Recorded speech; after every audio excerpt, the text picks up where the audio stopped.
Chapter 1. A mission is proposed. I had just finished breakfast and was filling my pipe when I got Bullivant's telegram. It was at Furling, the big country house in Hampshire where I had come to convalesce after Luce, and Sandy, who was in the same case, was hunting for the marmalade. I flung him the flimsy with a blue strip pasted down on it, and he whistled. "Hello, Dick, you've got the battalion. Or maybe it's a staff billet. You'll be a blighted brass hat, coming it heavy over the hard-working regimental officer. And to think of the language you've wasted on brass hats in your time." I sat and thought for a bit, for the name Bullivant carried me back 18 months to the hot summer before the war. I had not seen the man since, though I had read about him in the papers. For more than a year I had been a busy battalion officer, with no other thought than to hammer a lot of raw stuff into good soldiers.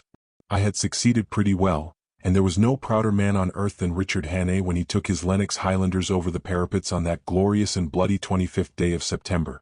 Luce was no picnic, and we had had some ugly bits of scrapping before that, but the worst bit of the campaign I had seen was a tea party to the show I had been in with Bullivant before the war started. Major Hannay's narrative of this affair has been published under the title of The 39 Steps.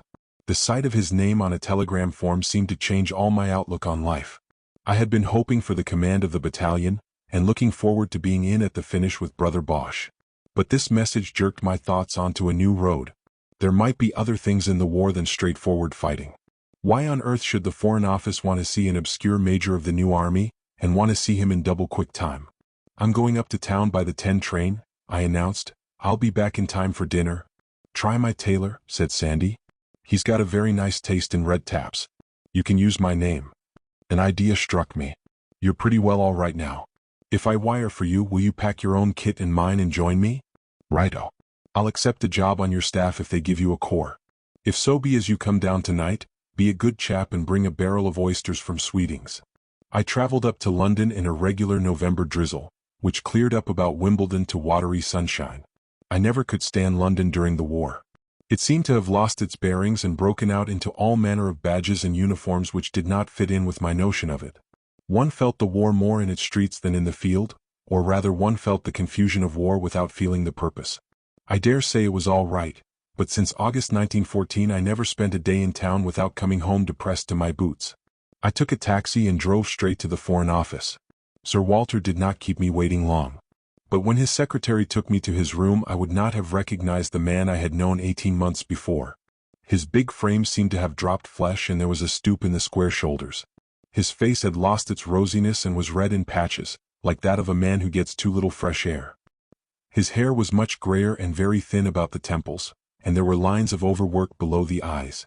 But the eyes were the same as before, keen and kindly and shrewd, and there was no change in the firm set of the jaw. "We must on no account be disturbed for the next hour," he told his secretary. When the young man had gone he went across to both doors and turned the keys in them. "Well, Major Hannay," he said, flinging himself into a chair beside the fire. "How do you like soldiering?" "Right enough," I said, "though this isn't just the kind of war I would have picked myself. It's a comfortless, bloody business. But we've got the measure of the old Boche now, and it's dogged as does it. I count on getting back to the front in a week or two." "Will you get the battalion?" he asked. He seemed to have followed my doings pretty closely. "I believe I've a good chance. I'm not in this show for honor and glory though. I want to do the best I can, but I wish to heaven it was over. All I think of is coming out of it with a whole skin." He laughed. "You do yourself an injustice. What about the forward observation post at the Lone Tree?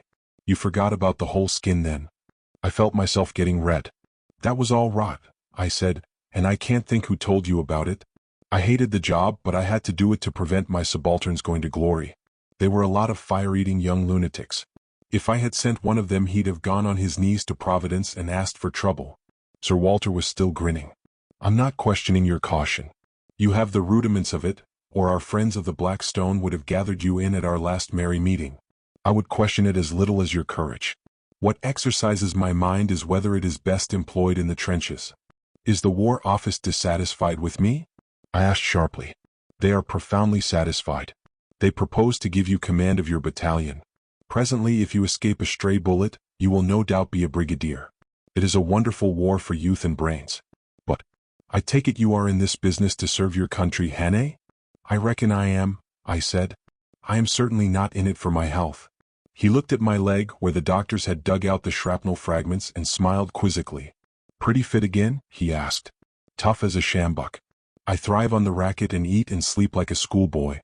He got up and stood with his back to the fire, his eyes staring abstractedly out of the window at the wintry park. It is a great game and you are the man for it, no doubt. But there are others who can play it, for soldiering today asks for the average rather than the exception in human nature. It is like a big machine where the parts are standardized. You are fighting not because you are short of a job, but because you want to help England. How if you could help her better than by commanding a battalion, or a brigade, or, if it comes to that, a division? How if there is a thing which you alone can do? Not some embusked business in an office, but a thing compared to which your fight at loose was a Sunday school picnic. You're not afraid of danger? Well, in this job you would not be fighting with an army around you but alone. You are fond of tackling difficulties? Well, I can give you a task which will try all your powers. Have you anything to say? My heart was beginning to thump uncomfortably. Sir Walter was not the man to pitch a case too high. I am a soldier, I said, and under orders. True, but what I am about to propose does not come by any conceivable stretch within the scope of a soldier's duties. I shall perfectly understand if you decline. You will be acting as I should act myself, as any sane man would. I would not press you for worlds. If you wish it, I will not even make the proposal, but let you go here and now and wish you good luck with your battalion. I do not wish to perplex a good soldier with impossible decisions. This piqued me and put me on my mettle. I am not going to run away before the guns fire. Let me hear what you propose. Sir Walter crossed to a cabinet, unlocked it with a key from his chain, and took a piece of paper from a drawer. It looked like an ordinary half-sheet of notepaper. I take it, he said, that your travels have not extended to the east. No, I said, barring a shooting trip in East Africa. Have you by any chance been following the present campaign there? I've read the newspapers pretty regularly since I went to hospital. I've got some pals in the Mesopotamia show, and of course I'm keen to know what is going to happen at Gallipoli and Salonika. I gather that Egypt is pretty safe. If you will give me your attention for 10 minutes I will supplement your newspaper reading. Sir Walter lay back in an armchair and spoke to the ceiling. It was the best story, the clearest and the fullest I had ever got of any bit of the war. He told me just how and why and when Turkey had left the rails. I heard about her grievances over our seizure of her ironclads, of the mischief the coming of the Goban had wrought, of Enver and his precious committee and the way they had got a cinch on the old Turk. When he had spoken for a bit he began to question me. You are an intelligent fellow and you will ask how a Polish adventurer, meaning Enver, and a collection of Jews and gypsies should have got control of a proud race. The ordinary man will tell you that it was German organization backed up with German money and German arms. You will inquire again how, since Turkey is primarily a religious power, Islam has played so small a part in it all. The Sheikh al-Islam is neglected, and though the Kaiser proclaims a holy war and calls himself Haji Muhammad Guillermo, and says the Hohenzollerns are descended from the Prophet, that seems to have fallen pretty flat. The ordinary man again will answer that Islam in Turkey is becoming a back number, and that Krupp guns are the new gods. Yet I don't know. I do not quite believe in Islam becoming a back number. Look at it in another way, he went on. If it were Enver and Germany alone dragging Turkey into a European war for purposes that no Turk cared to rush about, we might expect to find the regular army obedient and Constantinople. But in the provinces where Islam is strong there would be trouble. Many of us counted on that. But we have been disappointed. The Syrian army is as fanatical as the hordes of the Mahdi. The Senussi have taken a hand in the game. The Persian Muslims are threatening trouble. There is a dry wind blowing through the east, and the parched grasses wait the spark. And that wind is blowing towards the Indian border. Whence comes that wind, think you? Sir Walter had lowered his voice and was speaking very slow and distinct. I could hear the rain dripping from the eaves of the window, and far off the hoot of taxis in Whitehall. Have you an explanation, Hannay? He asked again. It looks as if Islam had a bigger hand in the thing than we thought, I said. I fancy religion is the only thing to knit up such a scattered empire. You are right, he said. You must be right. We have laughed at the holy war, the jihad that old von der Goltz prophesied. But I believe that stupid old man with the big spectacles was right. There is a jihad preparing. The question is how? I'm hanged if I know, I said, but I'll bet it won't be done by a pack of stout German officers and picklehobs. I fancy you can't manufacture holy wars out of Krupp guns alone and a few staff officers and a battle cruiser with her boilers burst. Agreed. They are not fools, however much we try to persuade ourselves of the contrary. But supposing they had got some tremendous sacred sanction, some holy thing, some book or gospel or some new prophet from the desert, something which would cast over the whole ugly mechanism of German war the glamour of the old torrential raids which crumpled the Byzantine Empire and shook the walls of Vienna? Islam is a fighting creed, and the mullah still stands in the pulpit with the Quran in one hand and a drawn sword in the other. Supposing there is some Ark of the Covenant which will madden the remotest Moslem peasant with dreams of paradise? What then, my friend? Then there will be hell let loose in those parts pretty soon. Hell which may spread. Beyond Persia, remember, lies India. You keep to suppositions. How much do you know? I asked. Very little except the fact. But the fact is beyond dispute. I have reports from agents everywhere.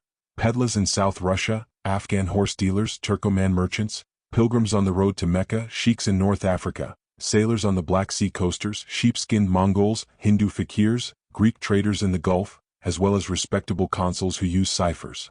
They tell the same story. The East is waiting for a revelation. It has been promised one. Some star, man, prophecy, or trinket is coming out of the West. The Germans know, and that is the card with which they are going to astonish the world. And the mission you spoke of for me is to go and find out? He nodded gravely. That is the crazy and impossible mission. Tell me one thing, Sir Walter, I said. I know it is the fashion in this country if a man has a special knowledge to set him to some job exactly the opposite. I know all about Damerland, but instead of being put on Botha's staff as I applied to be, I was kept in Hampshire mud till the campaign in German Southwest Africa was over. I know a man who could pass as an Arab, but do you think they would send him to the East? They left him in my battalion. A lucky thing for me, for he saved my life at Loos. I know the fashion, but isn't this just carrying it a bit too far? There must be thousands of men who have spent years in the East and talk any language. They're the fellows for this job. I never saw a Turk in my life except a chap who did wrestling turns in a show at Kimberley. You've picked about the most useless man on earth. You've been a mining engineer, Hannay, Sir Walter said. If you wanted a man to prospect for gold in Baratzaland, you would of course like to get one who knew the country and the people and the language. But the first thing you would require in him would be that he had a nose for finding gold and knew his business. That is the position now. I believe that you have a nose for finding out what our enemies try to hide. I know that you are brave and cool and resourceful. That is why I tell you the story. Besides, he unrolled a big map of Europe on the wall. I can't tell you where you'll get on the track of the secret, but I can put a limit to the quest. You won't find it east of the Bosporus, not yet. It is still in Europe.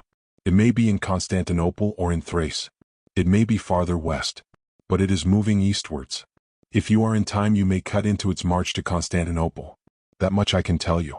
The secret is known in Germany too to those whom it concerns.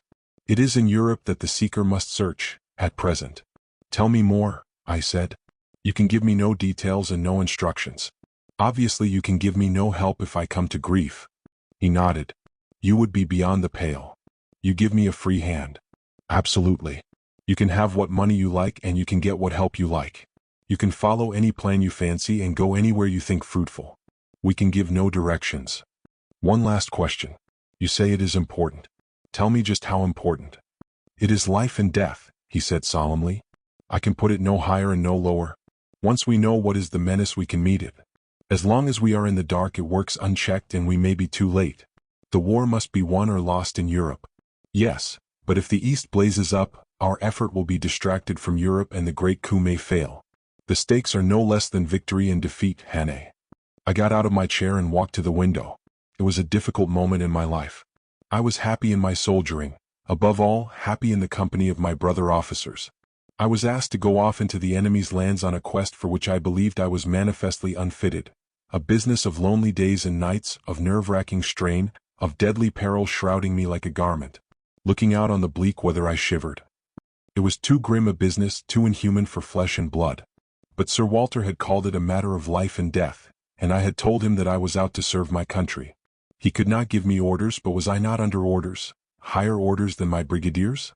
I thought myself incompetent, but clever men than me thought me competent, or at least competent enough for a sporting chance. I knew in my soul that if I declined I should never be quite at peace in the world again. And yet Sir Walter had called the scheme madness, and said that he himself would never have accepted. How does one make a great decision? I swear that when I turned round to speak I meant to refuse. But my answer was yes, and I had crossed the Rubicon. My voice sounded cracked and far away. Sir Walter shook hands with me and his eyes blinked a little. I may be sending you to your death, Hannay. Good God, what a damned taskmistress duty is. If so, I shall be haunted with regrets, but you will never repent. Have no fear of that. You have chosen the roughest road, but it goes straight to the hilltops. He handed me the half-sheet of notepaper.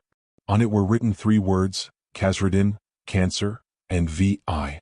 That is the only clue we possess, he said. I cannot construe it, but I can tell you the story. We have had our agents working in Persia and Mesopotamia for years, mostly young officers of the Indian Army. They carry their lives in their hands, and now and then one disappears, and the sewers of Baghdad might tell a tale.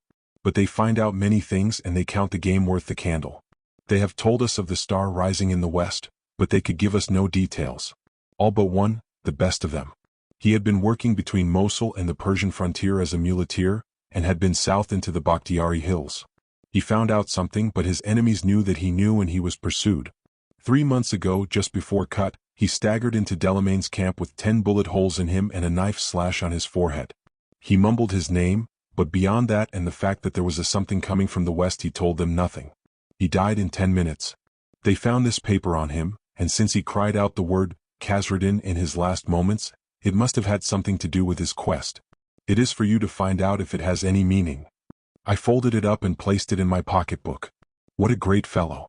What was his name? I asked. Sir Walter did not answer at once. He was looking out of the window. His name, he said at last, was Harry Bullivant. He was my son. God rest his brave soul. Chapter 2. The Gathering of the Missionaries. I wrote out a wire to Sandy, asking him to come up by the 2:15 train and meet me at my flat. I have chosen my colleague, I said. Billy Arbuthnot's boy? His father was at Harrow with me. I know the fellow. Harry used to bring him down to fish, Talish, with a lean, high-boned face and a pair of brown eyes like a pretty girl's. I know his record too. There's a good deal about him in this office. He rode through Yemen, which no white man ever did before. The Arabs let him pass, for they thought him stark mad and argued that the hand of Allah was heavy enough on him without their efforts. He's blood brother to every kind of Albanian bandit.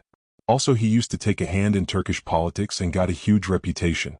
Some Englishman was once complaining to old Mahmud Shefkat about the scarcity of statesmen in Western Europe, and Mahmud broke in with, "Have you not the Honorable Arbuthnot? You say he's in your battalion." I was wondering what had become of him, for we tried to get hold of him here, but he had left no address. Ludovic Arbuthnot. Yes, that's the man. Buried deep in the commission ranks of the new army? Well, we'll get him out pretty quick. I knew he had knocked about the East, but I didn't know he was that kind of swell. Sandy's not the chap to buck about himself. He wouldn't, said Sir Walter. He had always a more than oriental reticence. I've got another colleague for you if you like him. He looked at his watch. You can get to the Savoy Grill room in 5 minutes in a taxicab.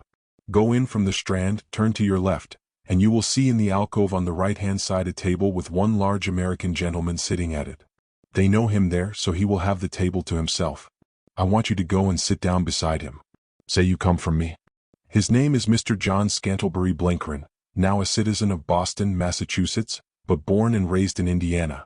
Put this envelope in your pocket, but don't read its contents till you have talked to him. I want you to form your own opinion about Mr. Blenkerin. I went out of the Foreign Office in as muddled a frame of mind as any diplomatist who ever left its portals. I was most desperately depressed. To begin with, I was in a complete funk. I had always thought I was about as brave as the average man, but there's courage in courage, and mine was certainly not the impassive kind. Stick me down in a trench and I could stand being shot at as well as most people, and my blood could get hot if it were given a chance. But I think I had too much imagination. I couldn't shake off the beastly forecast that kept crowding my mind. In about a fortnight, I calculated I would be dead. Shot as a spy, a rotten sort of ending. At the moment I was quite safe, looking for a taxi in the middle of Whitehall, but the sweat broke on my forehead. I felt as I had felt in my adventure before the war. But this was far worse, for it was more cold-blooded and premeditated, and I didn't seem to have even a sporting chance. I watched the figures in khaki passing on the pavement, and thought what a nice safe prospect they had compared to mine. Yes, even if next week they were in the Hohenzollern, or the hairpin trench at the quarries, or that ugly angle at Hooge. I wondered why I had not been happier that morning before I got that infernal wire. Suddenly all the trivialities of English life seemed to me inexpressibly dear and terribly far away. I was very angry with Bullivant, till I remembered how fair he had been. My fate was my own choosing. When I was hunting the Black Stone, the interest of the problem had helped to keep me going. But now I could see no problem. My mind had nothing to work on but 3 words of gibberish on a sheet of paper and a mystery of which Sir Walter had been convinced, but to which he couldn't give a name. It was like the story I had read of Saint Teresa setting off at the age of 10 with her small brother to convert the Moors. I sat huddled in the taxi with my chin on my breast, wishing that I had lost a leg at loose and been comfortably tucked away for the rest of the war. Sure enough, I found my man in the grill room. There he was, feeding solemnly with a napkin tucked under his chin. He was a big fellow with a fat, sallow, clean-shaven face. I disregarded the hovering waiter and pulled up a chair beside the American at the little table. He turned on me a pair of full sleepy eyes, like a ruminating ox. "Mr. Blenkerin?" I asked. "You have my name, sir," he said. "Mr. John Scantlebury Blenkerin. I would wish you good morning if I saw anything good in this darn British weather." "I come from Sir Walter Bullivant," I said, speaking low. "So," said he. "Sir Walter is a very good friend of mine. Pleased to meet you, Mr., or I guess it's Colonel?" "Hannay," I said, "Major Hannay. I was wondering what this sleepy Yankee could do to help me." "Allow me to offer you luncheon, Major." "Here, waiter, bring the cart. I regret that I cannot join you in sampling the efforts of the management of this hotel. I suffer, sir, from dyspepsia, duodenal dyspepsia. It gets me 2 hours after a meal and gives me hell just below the breastbone. So I am obliged to adopt a diet. My nourishment is fish, sir, and boiled milk and a little dry toast. It's a melancholy descent from the days when I could do justice to a lunch at Sherry's and sup off oyster crabs and devilled bones." He sighed from the depths of his capacious frame. I ordered an omelette and a chop and took another look at him. The large eyes seemed to be gazing steadily at me without seeing me. They were as vacant as an abstracted child's, but I had an uncomfortable feeling that they saw more than mine. "You have been fighting, Major? The Battle of Loos? Well, I guess that must have been some battle. We in America respect the fighting of the British soldier, but we don't quite catch on to the devices of the British generals. We opine that there is more bellicosity than science among your highbrows." "That is so? My father fought at Chattanooga, but these eyes have seen nothing gorier than a presidential election.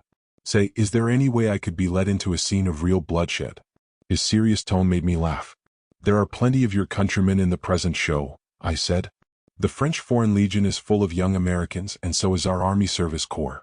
Half the chauffeurs you strike in France seem to come from the States." He sighed. "I did think of some belligerent stunt a year back. But I reflected that the good God had not given John S. Blenkerin the kind of martial figure that would do credit to the tented field. Also I recollected that we Americans were neutrals, benevolent neutrals, and that it did not become me to be butting into the struggles of the effete monarchies of Europe. So I stopped at home. It was a big renunciation, Major, for I was lying sick during the Philippines business, and I have never seen the lawless passions of men let loose on a battlefield.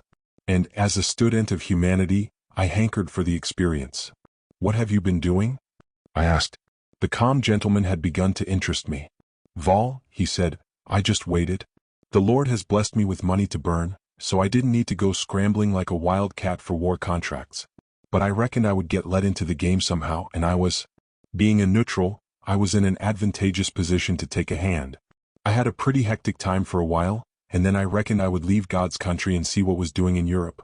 I have counted myself out of the bloodshed business, but, as your poet sings, peace has its victories not less renowned than war, and I reckon that means that a neutral can have a share in a scrap as well as a belligerent." "That's the best kind of neutrality I've ever heard of," I said. "It's the right kind," he replied solemnly. "Say, Major, what are your lot fighting for? For your own skins and your empire and the peace of Europe. Vol, those ideals don't concern us 1 cent. We're not Europeans, and there aren't any German trenches on Long Island yet. You've made the ring in Europe, and if we came butting in it wouldn't be the rules of the game. You wouldn't welcome us, and I guess you'd be right. We're that delicate-minded we can't interfere, and that was what my friend President Wilson meant when he opined that America was too proud to fight. So we're neutrals. But likewise we're benevolent neutrals. As I follow events, there's a skunk been let loose in the world, and the odor of it is going to make life none too sweet till it is cleared away. It wasn't us that stirred up that skunk, but we've got to take a hand in disinfecting the planet. See, we can't fight, but by God, some of us are going to sweat blood to sweep the mess up. Officially we do nothing except give off notes like a leaky boiler gives off steam. But as individual citizens we're in it up to the neck. So, in the spirit of Jefferson Davis and Woodrow Wilson, I'm going to be the neutralist kind of neutral till Kaiser will be sorry he didn't declare war on America at the beginning. I was completely recovering my temper. This fellow was a perfect jewel, and his spirit put purpose into me. I guess you British were the same kind of neutral when your admiral warned off the German fleet from interfering with Dewey in Manila Bay in '98. Mr. Blenkryn drank up the last drop of his boiled milk and lit a thin black cigar. I leaned forward. Have you talked to Sir Walter? I asked. I have talked to him, and he has given me to understand that there's a deal ahead which you're going to boss. There are no flies on that big man, and if he says it's good business then you can count me in. You know that it's uncommonly dangerous? I judge so. But it don't do to begin counting risks. I believe in an all-wise and beneficent providence, but you have got to trust him and give him a chance. What's life anyhow? For me it's living on a strict diet and having frequent pains in my stomach. It isn't such an almighty lot to give up, provided you get a good price in the deal. Besides, how big is the risk? About 1 o'clock in the morning when you can't sleep, it will be the size of Mount Everest, but if you run out to meet it, it will be a hillock you can jump over. The grizzly looks very fierce when you're taking your ticket for the Rockies and wondering if you'll come back, but he's just an ordinary bear when you've got the sight of your rifle on him. I won't think about risks till I'm up to my neck in them and don't see the road out. I scribbled my address on a piece of paper and handed it to the stout philosopher. Come to dinner tonight at 8, I said. I thank you, Major. A little fish, please, plain boiled, and some hot milk. You will forgive me if I borrow your couch after the meal and spend the evening on my back. That is the advice of my doctor. I got a taxi and drove to my club. On the way I opened the envelope Sir Walter had given me. It contained a number of jottings, the dossier of Mr. Blenkryn. He had done wonders for the Allies in the States. He had nosed out the Dumbo plot, and had been instrumental in getting the portfolio of Dr. Albert. Von Papen's spies had tried to murder him, after he had defeated an attempt to blow up one of the big gun factories. Sir Walter had written at the end, the best man we ever had. Better than Scudder. He would go through hell with a box of bismuth tablets and a pack of patience cards. I went into the little back smoking room, borrowed an atlas from the library, poked up the fire, and sat down to think. Mr. Blenkryn had given me the fillip I needed. My mind was beginning to work now and was running wide over the whole business. Not that I hoped to find anything by my cogitations. It wasn't thinking in an armchair that would solve the mystery, but I was getting a sort of grip on a plan of operations. And to my relief I had stopped thinking about the risks. Blenkryn had shamed me out of that. If a sedentary dyspeptic could show that kind of nerve, I wasn't going to be behind him. I went back to my flat about 5 o'clock. My man Paddock had gone to the wars long ago, so I had shifted to one of the new blocks in Park Lane where they provide food and service. I kept the place on to have a home to go to when I got leave. It's a miserable business holidaying in an hotel. Sandy was devouring tea cakes with the serious resolution of a convalescent. Well, Dick, what's the news? Is it a brass hat or the boot? Neither, I said. But you and I are going to disappear from His Majesty's forces. Seconded for special service. Oh, my sainted aunt, said Sandy. What is it? For heaven's sake, put me out of pain. Have we to tout deputations of suspicious neutrals over munition works, or take the shivering journalist in a motor car where he can imagine he sees a Boche? The news will keep, but I can tell you this much. It's about as safe and easy as to go through the German lines with a walking stick. Come, that's not so dusty, said Sandy, and began cheerfully on the muffins.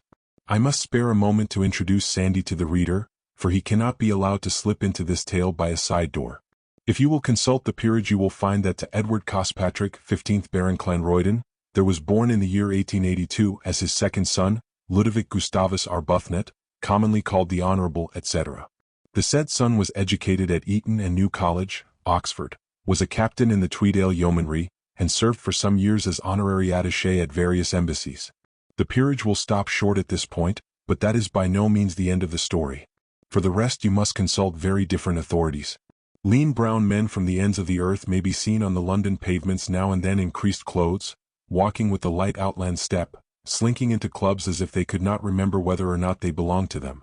From them you may get news of Sandy.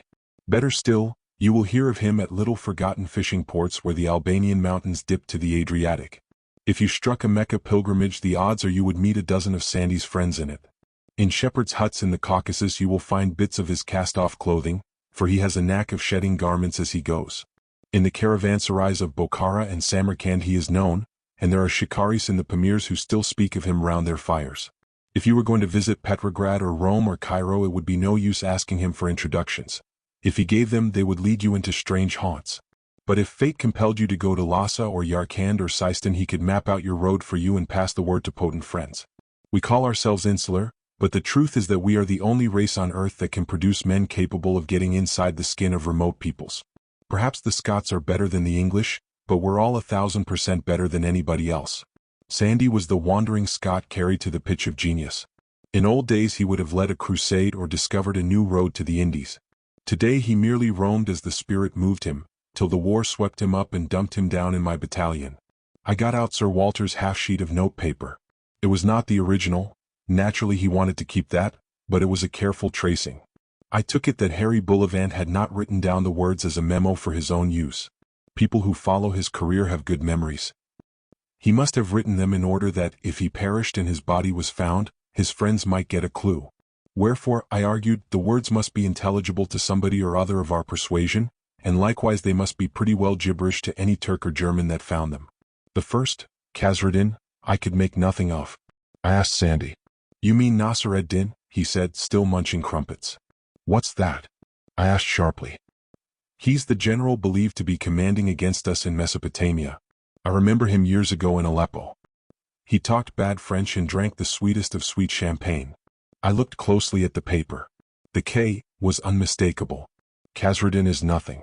It means in Arabic the house of faith, and might cover anything from Hagia Sophia to a suburban villa. What's your next puzzle, Dick? Have you entered for a prize competition in a weekly paper? Cancer, I read out. It is the Latin for a crab. Likewise it is the name of a painful disease. It is also a sign of the zodiac. VI, I read. There you have me. It sounds like the number of a motor car. The police would find out for you. I call this rather a difficult competition. What's the prize? I passed him the paper. Who wrote it? It looks as if he had been in a hurry. Harry Bullivant, I said. Sandy's face grew solemn. Old Harry. He was at my tutor's. The best fellow God ever made. I saw his name in the casualty list before cut. Harry didn't do things without a purpose. What's the story of this paper? Wait till after dinner, I said. I'm going to change and have a bath. There's an American coming to dine and he's part of the business.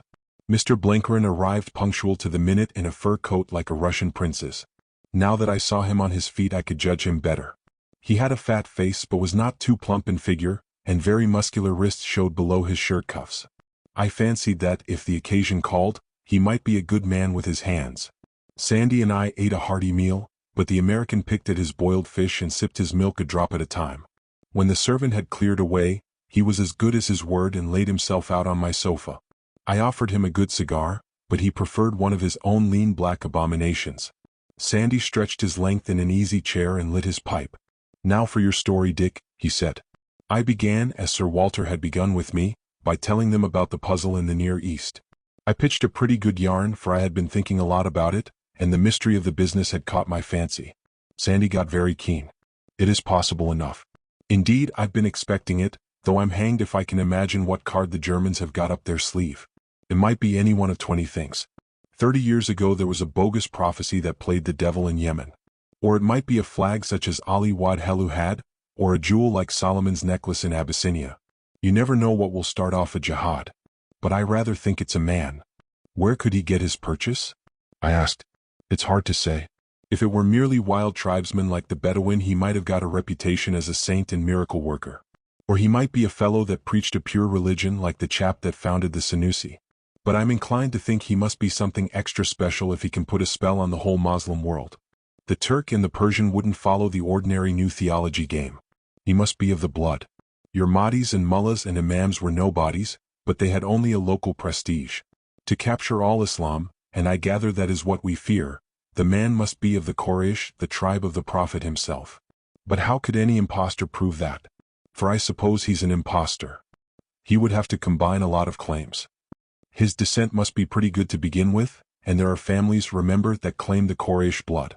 Then he'd have to be rather a wonder on his own account, saintly, eloquent, and that sort of thing. And I expect he'd have to show a sign, though what that could be I haven't a notion. You know the East about as well as any living man. Do you think that kind of thing is possible? I asked. Perfectly, said Sandy with a grave face. Well, there's the ground cleared to begin with. Then there's the evidence of pretty well every secret agent we possess. That all seems to prove the fact. But we have no details and no clues except that bit of paper. I told them the story of it. Sandy studied it with wrinkled brows. It beats me. But it may be the key for all that. A clue may be dumb in London and shout aloud at Baghdad. That's just the point I was coming to. Sir Walter says this thing is about as important for our cause as big guns. He can't give me orders, but he offers the job of going out to find what the mischief is. Once he knows that, he says he can checkmate it. But it's got to be found out soon, for the mine may be sprung at any moment. I've taken on the job. Will you help? Sandy was studying the ceiling. I should add that it's about as safe as playing chuck farthing at the loose crossroads, the day you and I went in. And if we fail, nobody can help us. Oh, of course, said Sandy in an abstracted voice. Mr. Blenkerin, having finished his after-dinner recumbency, had sat up and pulled a small table towards him. From his pocket he had taken a pack of patience cards and had begun to play the game called the Double Napoleon. He seemed to be oblivious of the conversation. Suddenly I had a feeling that the whole affair was stark lunacy. Here were we three simpletons sitting in a London flat and projecting a mission into the enemy citadel without an idea what we were to do or how we were to do it. And one of the three was looking at the ceiling and whistling softly through his teeth, and another was playing patience. The farce of the thing struck me so keenly that I laughed. Sandy looked at me sharply. You feel like that? Same with me. It's idiocy, but all war is idiotic, and the most wholehearted idiot is apt to win. We're to go on this mad trail wherever we think we can hit it. Well, I'm with you. But I don't mind admitting that I'm in a blue funk. I had got myself adjusted to this trench business and was quite happy. And now you have hoiked me out and my feet are cold. I don't believe you know what fear is, I said. There you're wrong, Dick, he said earnestly. Every man who isn't a maniac knows fear. I have done some daft things, but I never started on them without wishing they were over. Once I'm in the show I get easier, and by the time I'm coming out I'm sorry to leave it. But at the start my feet are icy. Then I take it you're coming? Rather, he said. You didn't imagine I would go back on you? And you, sir? I addressed Blenkerin. His game of patience seemed to be coming out. He was completing 8 little heaps of cards with a contented grunt. As I spoke, he raised his sleepy eyes and nodded. Why, yes, he said. You gentlemen mustn't think that I haven't been following your most engrossing conversation. I guess I haven't missed a syllable. I find that a game of patience stimulates the digestion after meals and conduces to quiet reflection. Jonas, Blenkerin is with you all the time. He shuffled the cards and dealt for a new game. I don't think I ever expected a refusal, but this ready assent cheered me wonderfully. I couldn't have faced the thing alone. Well, that's settled. Now for ways and means. We three have got to put ourselves in the way of finding out Germany's secret, and we have to go where it is known. Somehow or other we have to reach Constantinople, and to beat the biggest area of country we must go by different roads. Sandy, my lad, you've got to get into Turkey. You're the only one of us that knows that engaging people. You can't get in by Europe very easily, so you must try Asia. What about the coast of Asia Minor? It could be done, he said. You'd better leave that entirely to me. I'll find out the best way. I suppose the Foreign Office will help me to get to the jumping-off place. Remember, I said, it's no good getting too far east. The secret, so far as concerns us, is still west of Constantinople. I see that. I'll blow in on the Bosporus by a short tack. For you, Mr. Blenkerin, I would suggest a straight journey. You're an American and can travel through Germany direct. But I wonder how far your activities in New York will allow you to pass as a neutral. I have considered that, sir, he said. I have given some thought to the peculiar psychology of the great German nation. As I read them, they're as cunning as cats, and if you play the feline game they will outwit you every time. Yes, sir, they are no slouches at sleuth work. If I were to buy a pair of false whiskers and dye my hair and dress like a Baptist parson and go into Germany on the peace racket, I guess they'd be on my trail like a knife, and I should be shot as a spy inside of a week or doing solitary in the Moabite prison. But they lack the larger vision. They can be bluffed, sir. With your approval I shall visit the fatherland as Jonas Blenkerin, once a thorn in the side of their brightest boys on the other side. But it will be a different Jonas. I reckon he will have experienced a change of heart. He will have come to appreciate the great, pure, noble soul of Germany, and he will be sorrowing for his past like a converted gunman at a camp meeting. He will be a victim of the meanness and perfidy of the British government. I am going to have a first-class row with your Foreign Office about my passport, and I am going to speak harsh words about them up and down this metropolis. I am going to be shadowed by your sleuths at my port of embarkation, and I guess I shall run up hard against the British legations in Scandinavia. By that time our Teutonic friends will have begun to wonder what has happened to John S. and to think that maybe they have been mistaken in that child.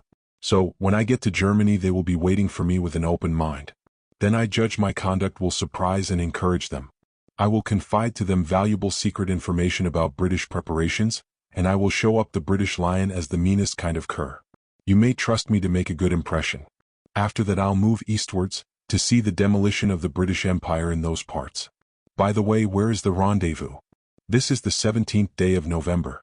If we can't find out what we want in 2 months we may chuck the job. On the 17th of January we should foregather in Constantinople. Whoever gets there first waits for the others. If by that date we're not all present, it will be considered that the missing man has got into trouble and must be given up. If ever we get there we'll be coming from different points and in different characters, so we want a rendezvous where all kinds of odd folk assemble. Sandy, you know Constantinople. You fix the meeting place. I've already thought of that, he said, and going to the writing table he drew a little plan on a sheet of paper. That lane runs down from the Kurdish Bazaar in Galata to the ferry of Ratchik. Halfway down on the left-hand side is a café kept by a Greek called Kuprasso. Behind the café is a garden, surrounded by high walls which were parts of the old Byzantine theater. At the end of the garden is a shanty called the Garden House of Suleiman the Red. It has been in its time a dancing hall and a gambling hell and God knows what else. It's not a place for respectable people, but the ends of the earth converge there and no questions are asked. That's the best spot I can think of for a meeting place. The kettle was simmering by the fire, the night was raw, and it seemed the hour for whiskey punch. I made a brew for Sandy and myself and boiled some milk for Blenkerin. What about language? I asked. You're all right, Sandy? I know German fairly well, and I can pass anywhere as a Turk. The first will do for eavesdropping and the second for ordinary business. And you? I asked Blenkerin. I was left out at Pentecost, he said. I regret to confess I have no gift of tongues. But the part one have chosen for myself don't require the polyglot. Never forget I'm plain John S. Blenkerin, a citizen of the great American Republic. You haven't told us your own line, Dick, Sandy said. I am going to the Bosporus through Germany, and not being a neutral, it won't be a very cushioned journey. Sandy looked grave. That sounds pretty desperate. Is your German good enough? Pretty fair, quite good enough to pass as a native. But officially I shall not understand one word. I shall be a Boer from Western Cape Colony, one of Maritz's old lot who after a bit of trouble has got through Angola and reached Europe. I shall talk Dutch and nothing else. And my hat. I shall be pretty bitter about the British. There's a powerful lot of good swear words in the Tal. I shall know all about Africa, and be panting to get another whack at the Verdammt Ruinek. With luck they may send me to the Uganda show or to Egypt, and I shall take care to go by Constantinople. If I'm to deal with the Mohammedan natives they're bound to show me what hand they hold. At least, that's the way I look at it. We filled our glasses, 2 of punch and 1 of milk, and drank to our next merry meeting. Then Sandy began to laugh and I joined in. The sense of hopeless folly again descended on me. The best plans we could make were like a few buckets of water to ease the drought of the Sahara or the old lady who would have stopped the Atlantic with a broom. I thought with sympathy of little Saint Teresa. Chapter 3. Peter Pienaar. Our various departures were unassuming, all but the Americans. Sandy spent a busy fortnight in his subterranean fashion, now in the British Museum, now running about the country to see old exploring companions, now at the War Office, now at the Foreign Office, but mostly in my flat, sunk in an armchair and meditating. He left finally on December 1st as a king's messenger for Cairo. Once there I knew the king's messenger would disappear, and some queer oriental ruffian take his place. It would have been impertinence in me to inquire into his plans. He was the real professional and I was only the dabbler. Blenkerin was a different matter. Sir Walter told me to look out for squalls, and the twinkle in his eye gave me a notion of what was coming. The first thing the sportsman did was to write a letter to the papers signed with his name. There had been a debate in the House of Commons on foreign policy, and the speech of some idiot there gave him his cue. He declared that he had been heart and soul with the British at the start, but that he was reluctantly compelled to change his views. He said our blockade of Germany had broken all the laws of God and humanity, and he reckoned that Britain was now the worst exponent of Prussianism going. That letter made a fine racket, and the paper that printed it had a row with the censor. But that was only the beginning of Mr. Blenkerin's campaign. He got mixed up with some mountebanks called the League of Democrats Against Aggression, gentlemen who thought that Germany was all right if we could only keep from hurting her feelings. He addressed a meeting under their auspices which was broken up by the crowd, but not before John S. had got off his chest a lot of amazing stuff. I wasn't there, but a man who has told me that he never heard such clotted nonsense. He said that Germany was right in wanting the freedom of the seas, and that America would back her up, and that the British Navy was a bigger menace to the peace of the world than the Kaiser's army. He admitted that he had once thought differently, but he was an honest man and not afraid to face facts. The oration closed suddenly, when he got a Brussels sprout in the eye, at which my friend said he swore in a very unpacifist style. After that he wrote other letters to the press, saying that there was no more liberty of speech in England, and a lot of scallywags backed him up. Some Americans wanted to tar and feather him, and he got kicked out of the Savoy. There was an agitation to get him deported, and questions were asked in Parliament, and the Undersecretary for Foreign Affairs said his department had the matter in hand. I was beginning to think that Blenheim was carrying his tomfoolery too far, so I went to see Sir Walter, but he told me to keep my mind easy. Our friend's motto is thorough, he said, and he knows very well what he is about. We have officially requested him to leave, and he sails from Newcastle on Monday. He will be shadowed wherever he goes, and we hope to provoke more outbreaks. He is a very capable fellow. The last I saw of him was on the Saturday afternoon when I met him in St. James's Street and offered to shake hands. He told me that my uniform was a pollution, and made a speech to a small crowd about it. They hissed him and he had to get into a taxi. As he departed there was just the suspicion of a wink in his left eye. On Monday I read that he had gone off, and the papers observed that our shores were well quit of him. I sailed on December 3rd from Liverpool in a boat bound for the Argentine that was due to put in at Lisbon. I had of course to get a Foreign Office passport to leave England, but after that my connection with the government ceased. All the details of my journey were carefully thought out. Lisbon would be a good jumping-off place, for it was the rendezvous of scallywags from most parts of Africa. My kit was an old Gladstone bag, and my clothes were the relics of my South African wardrobe. I let my beard grow for some days before I sailed, and since it grows fast, I went on board with the kind of hairy chin you will see on the young boar. My name was now Brant, Cornelis Brant, at least so my passport said, and passports never lie. There were just 2 other passengers on that beastly boat, and they never appeared till we were out of the bay. I was pretty bad myself but managed to move about all the time, for the frost in my cabin would have sickened a hippo. The old tub took 2 days and a night to waddle from Ushant to Finisterre. Then the weather changed and we came out of snow squalls into something very like summer. The hills of Portugal were all blue and yellow like the Kalahari, and before we made the Tagus I was beginning to forget I had ever left Rhodesia. There was a Dutchman among the sailors with whom I used to patter the tawl, and but for "good morning" and "good evening" in broken English to the captain, that was about all the talking I did on the cruise. We dropped anchor off the quays of Lisbon on a shiny blue morning, pretty near warm enough to wear flannels. I had now got to be very wary. I did not leave the ship with the shore-going boat, but made a leisurely breakfast. Then I strolled on deck, and there, just casting anchor in the middle of the stream, was another ship with a blue and white funnel I knew so well. I calculated that a month before she had been smelling the mangrove swamps of Angola. Nothing could better answer my purpose. I proposed to board her, pretending I was looking for a friend, and come on shore from her, so that anyone in Lisbon who chose to be curious would think I had landed straight from Portuguese Africa. I hailed one of the adjacent ruffians and got into his rowboat with my kit. We reached the vessel. They called her the Henry the Navigator, just as the first shore boat was leaving.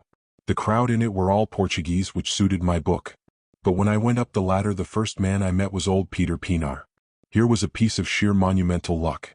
Peter had opened his eyes and his mouth, and had got as far as Alamactig, when I shut him up.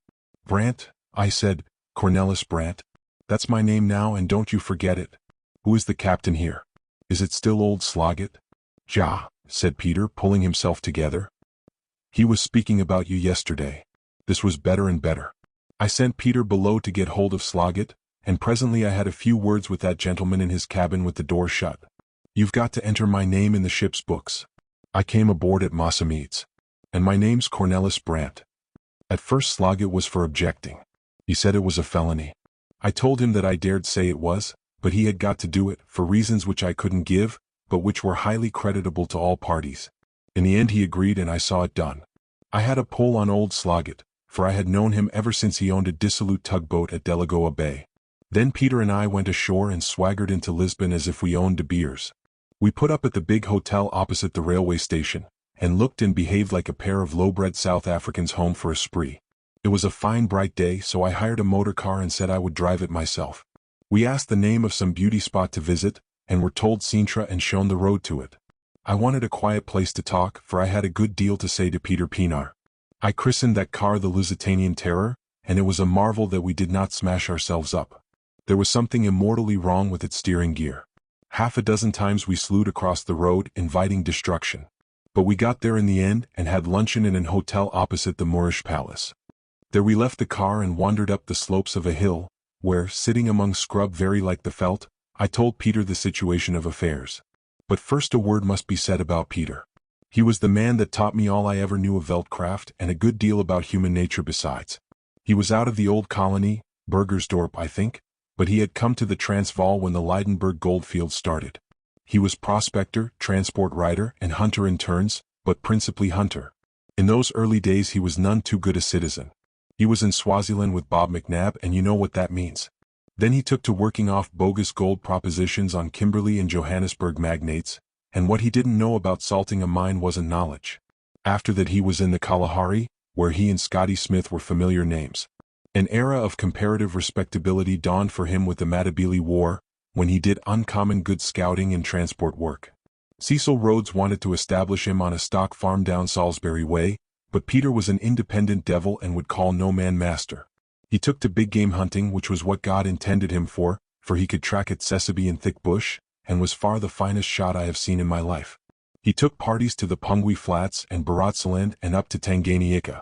Then he made a speciality of the Ngami region, where I once hunted with him, and he was with me when I went prospecting in Damaraland. When the Boer War started, Peter, like many of the very great hunters, took the British side and did most of our intelligence work in the North Transvaal.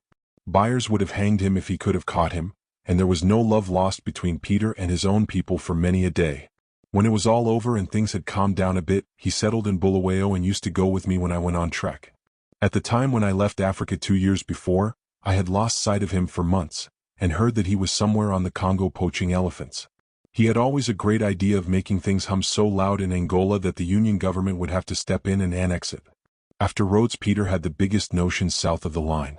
He was a man of about 5'10", very thin and active, and as strong as a buffalo. He had pale blue eyes, a face as gentle as a girl's, and a soft sleepy voice. From his present appearance it looked as if he had been living hard lately. His clothes were of the cut you might expect to get at Lobito Bay. He was as lean as a rake, deeply browned with the sun, and there was a lot of gray in his beard.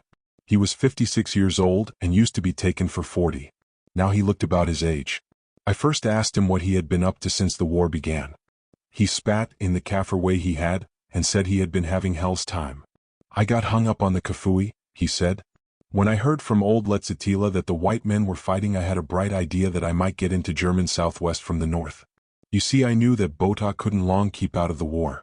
Well, I got into German territory all right, and then a skellum of an officer came along, and commandeered all my mules, and wanted to commandeer me with them for his fool army. He was a very ugly man with a yellow face. Peter filled a deep pipe from a kudu skin pouch. Were you commandeered? I asked. No. I shot him, not so as to kill but to wound badly. It was all right, for he fired first on me. Got me too in the left shoulder. But that was the beginning of bad trouble. I trekked east pretty fast and got over the border among the Ovamba. I have made many journeys, but that was the worst. 4 days I went without water and 6 without food. Then by bad luck I fell in with Nkitla. You remember, the half-caste chief. He said I owed him money for cattle which I bought when I came there with Karawab. It was a lie, but he held to it and would give me no transport. So I crossed the Kalahari on my feet. Ugh, it was as slow as a vrow coming from Notmo. It took weeks and weeks, and when I came to Letrie's Kraal, I heard that the fighting was over and that Botha had conquered the Germans. That too was a lie, but it deceived me, and I went north into Rhodesia, where I learned the truth. But by then I judged the war had gone too far for me to make any profit out of it, so I went into Angola to look for German refugees. By that time I was hating Germans worse than hell. But what did you propose to do with them? I asked. I had a notion they would make trouble with the government in those parts. I don't specially love the Portuguese, but I'm for him against the Germans every day. Well, there was trouble and I had a merry time for a month or two. But by and by it petered out, and I thought I had better clear for Europe, for South Africa was settling down just as the big show was getting really interesting. So here I am, Cornelis, my old friend. If I shave my beard, will they let me join the Flying Corps? I looked at Peter sitting there smoking, as imperturbable as if he had been growing mealies in Natal all his life and had run home for a month's holiday with his people in Peckham. "You're coming with me, my lad," I said. "We're going into Germany." Peter showed no surprise. "Keep in mind that I don't like the Germans," was all he said. "I'm a quiet Christian man, but I've the devil of a temper." Then I told him the story of our mission. "You and I have got to be Maritz's men. We went into Angola, and now we're trekking for the fatherland to get a bit of our own back from the infernal English. Neither of us knows any German, publicly. We'd better plan out the fighting we were in. Cacamaz will do for one, and shoo it drift. You were in Gameland Hunter before the war. They won't have your dossier, so you can tell any lie you like. I'd better be an educated Afrikander, one of Byers's bright lads, and a pal of old Herzog. We can let our imagination loose about that part, but we must stick to the same yarn about the fighting." "Ja Cornelis," said Peter. He had called me Cornelis ever since I had told him my new name. He was a wonderful chap for catching on to any game. "But after we get into Germany, what then? There can't be much difficulty about the beginning. But once we're among the beer swillers, I don't quite see our line. We're to find out about something that's going on in Turkey? When I was a boy, the predikant used to preach about Turkey. I wish I was better educated and remembered whereabouts in the map it was." "You leave that to me," I said. "I'll explain it all to you before we get there. We haven't got much of a spoor, but we'll cast about, and with luck we'll pick it up. I've seen you do it often enough when we hunted kudu on the Kafui." Peter nodded. "Do we sit still in a German town?" he asked anxiously. "I shouldn't like that, Cornelis." "We move gently eastward to Constantinople," I said. Peter grinned. "We should cover a lot of new country. You can reckon on me, friend Cornelis. I've always had a hankering to see Europe." He rose to his feet and stretched his long arms. "We'd better begin at once. God, I wonder what's happened to old Solly Maritz with his bottle face? Yon was a fine battle at the drift when I was sitting up to my neck in the orange praying that Brit's lads would take my head for a stone." Peter was as thorough a mountebank when he got started as Blenkryn himself. All the way back to Lisbon he yarned about Maritz and his adventures in German Southwest till I half believed they were true. He made a very good story of our doings, and by his constant harping on it I pretty soon got it into my memory. That was always Peter's way. He said if you were going to play a part, you must think yourself into it, convince yourself that you were it, till you really were it and didn't act but behaved naturally. The two men who had started that morning from the hotel door had been bogus enough, but the two men that returned were genuine desperados itching to get a shot at England. We spent the evening piling up evidence in our favor. Some kind of republic had been started in Portugal, and ordinarily the cafes would have been full of politicians, but the war had quieted all these local squabbles, and the talk was of nothing but what was doing in France and Russia. The place we went to was a big, well-lighted show on a main street, and there were a lot of sharp-eyed fellows wandering about that I guessed were spies and police agents. I knew that Britain was the one country that doesn't bother about this kind of game, and that it would be safe enough to let ourselves go. I talked Portuguese fairly well, and Peter spoke it like a Lorenzo Marquez barkeeper, with a lot of Schengen words to fill up. He started on Curacao, which I reckon was a new drink to him, and presently his tongue ran freely. Several neighbors pricked up their ears, and soon we had a small crowd round our table. We talked to each other of Maritz and our doings. It didn't seem to be a popular subject in that cafe. One big blue-black fellow said that Maritz was a dirty swine who would soon be hanged. Peter quickly caught his knife wrist with one hand and his throat with the other, and demanded an apology. He got it. The Lisbon Boulevardiers have not lost any lions. After that there was a bit of a squash in our corner. Those near to us were very quiet and polite, but the outer fringe made remarks. When Peter said that if Portugal, which he admitted he loved, was going to stick to England she was backing the wrong horse, there was a murmur of disapproval. One decent-looking old fellow, who had the air of a ship's captain, flushed all over his honest face, and stood up looking straight at Peter. I saw that we had struck an Englishman and mentioned it to Peter in Dutch. Peter played his part perfectly. He suddenly shut up, and with furtive looks around him began to jabber to me in a low voice. He was the very picture of the old stage conspirator. The old fellow stood staring at us. "I don't very well understand this damned lingo," he said, "but if so be you dirty Dutchmen are saying anything against England, I'll ask you to repeat it. And if so be as you repeats it I'll take either of you on and knock the face off him." He was a chap after my own heart, but I had to keep the game up. I said in Dutch to Peter that we mustn't get brawling in a public house. "Remember the big thing?" I said darkly. Peter nodded, and the old fellow, after staring at us for a bit, spat scornfully and walked out. "The time is coming when the Englander will sing small," I observed to the crowd. We stood drinks to one or two and then swaggered into the street. At the door a hand touched my arm, and looking down, I saw a little scrap of a man in a fur coat. "Will the gentleman walk a step with me and drink a glass of beer?" he said in very stiff Dutch. "Who the devil are you?" I asked. "Got strafe England," was his answer, and turning back the lapel of his coat, he showed some kind of ribbon in his buttonhole. "Amen," said Peter. "Lead on, friend. We don't mind if we do." He led us to a back street and then up 2 pairs of stairs to a very snug little flat. The place was filled with fine red lacquer, and I guessed that art dealing was his nominal business.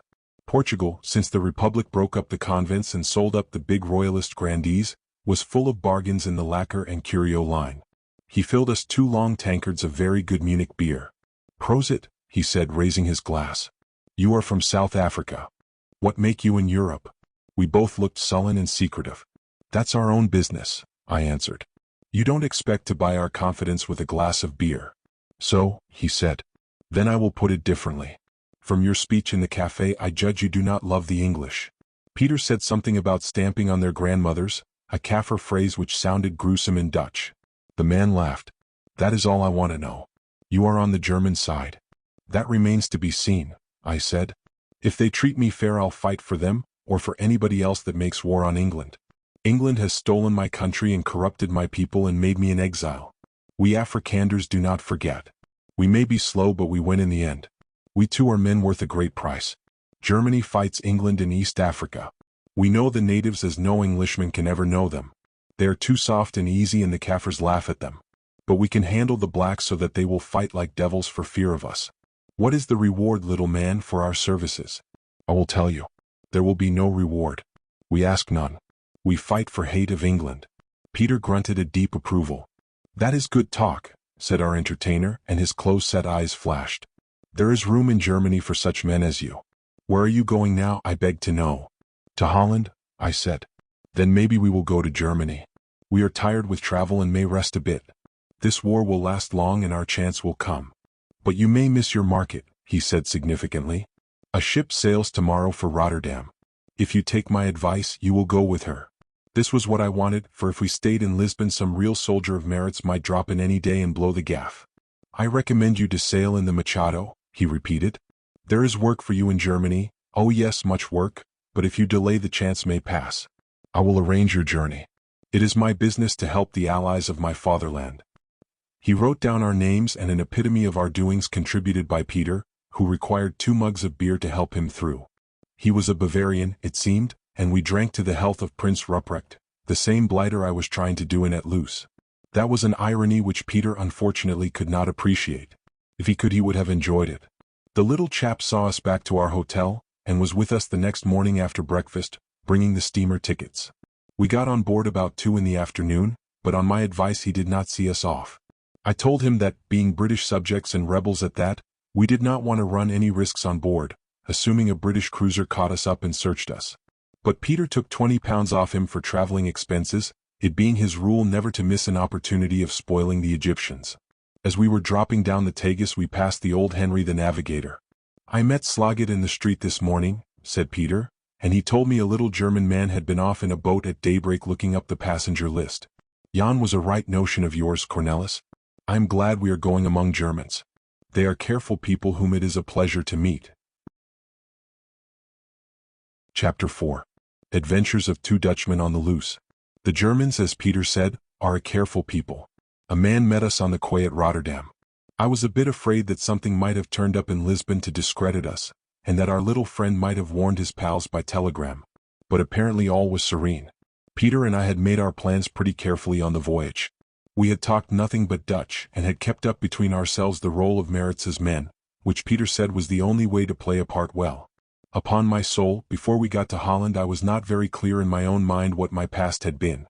Indeed, the danger was that the other side of my mind, which should be busy with the great problem, would get atrophied, and that I should soon be mentally on a par with the ordinary Backveld desperado. We had agreed that it would be best to get into Germany at once, and when the agent on the quay told us of a train at midday we decided to take it. I had another fit of cold feet before we got over the frontier. At the station there was a king's messenger whom I had seen in France, and a war correspondent who had been trotting round our part of the front before Loos.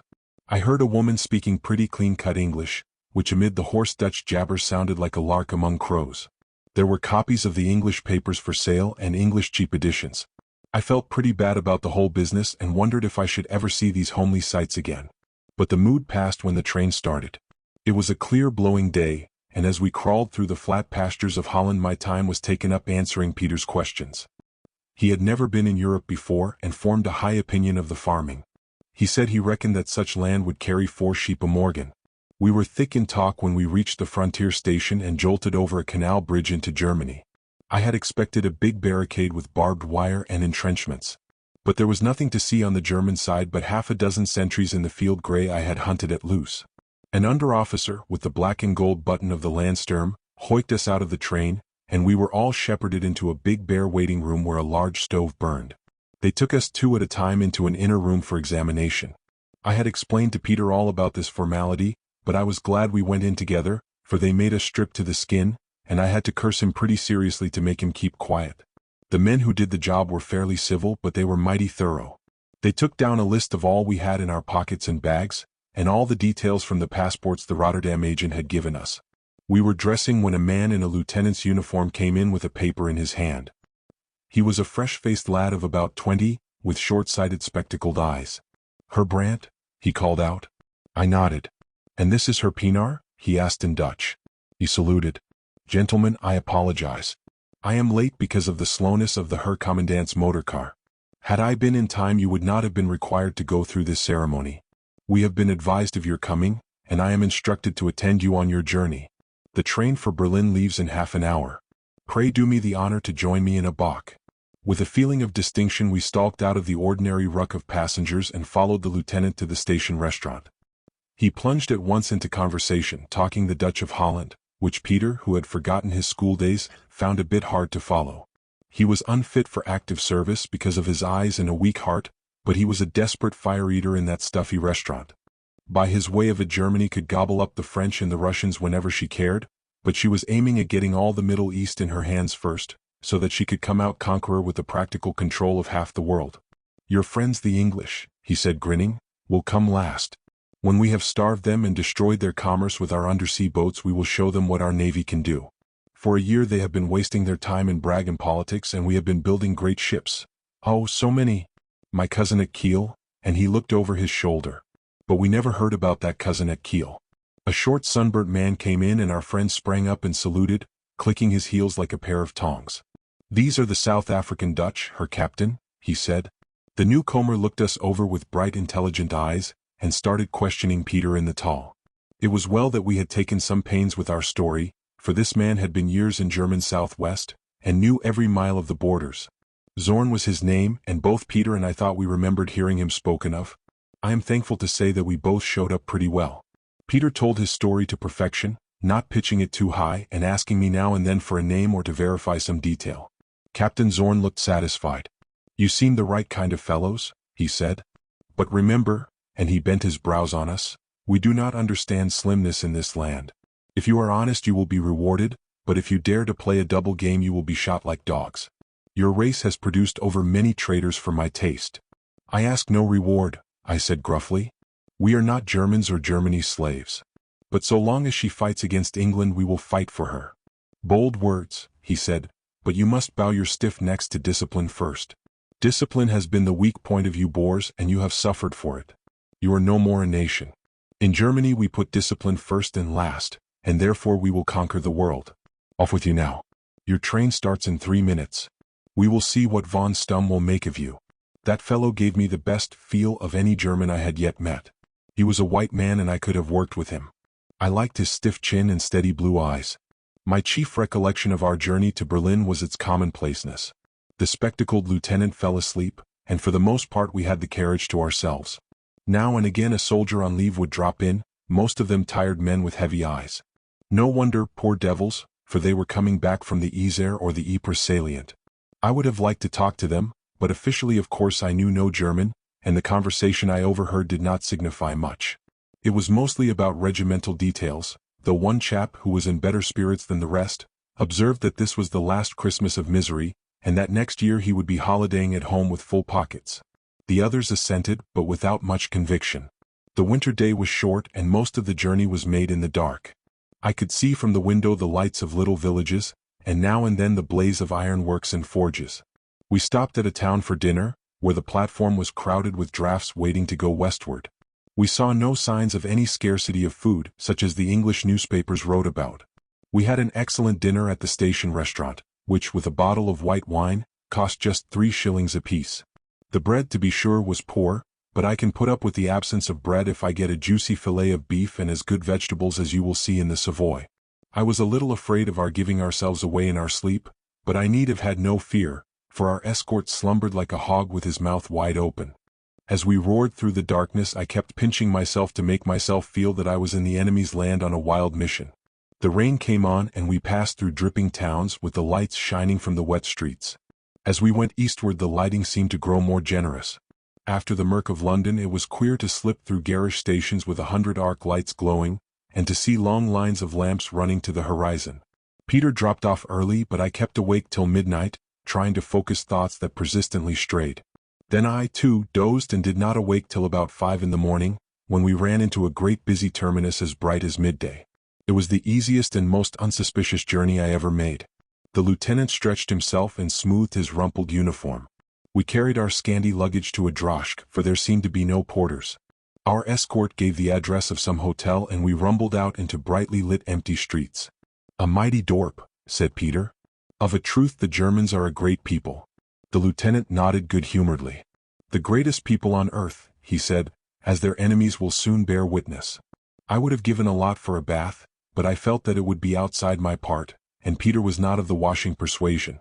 But we had a very good breakfast of coffee and eggs, and then the lieutenant started on the telephone. He began by being dictatorial, then he seemed to be switched on to higher authorities, for he grew more polite, and at the end he fairly crawled.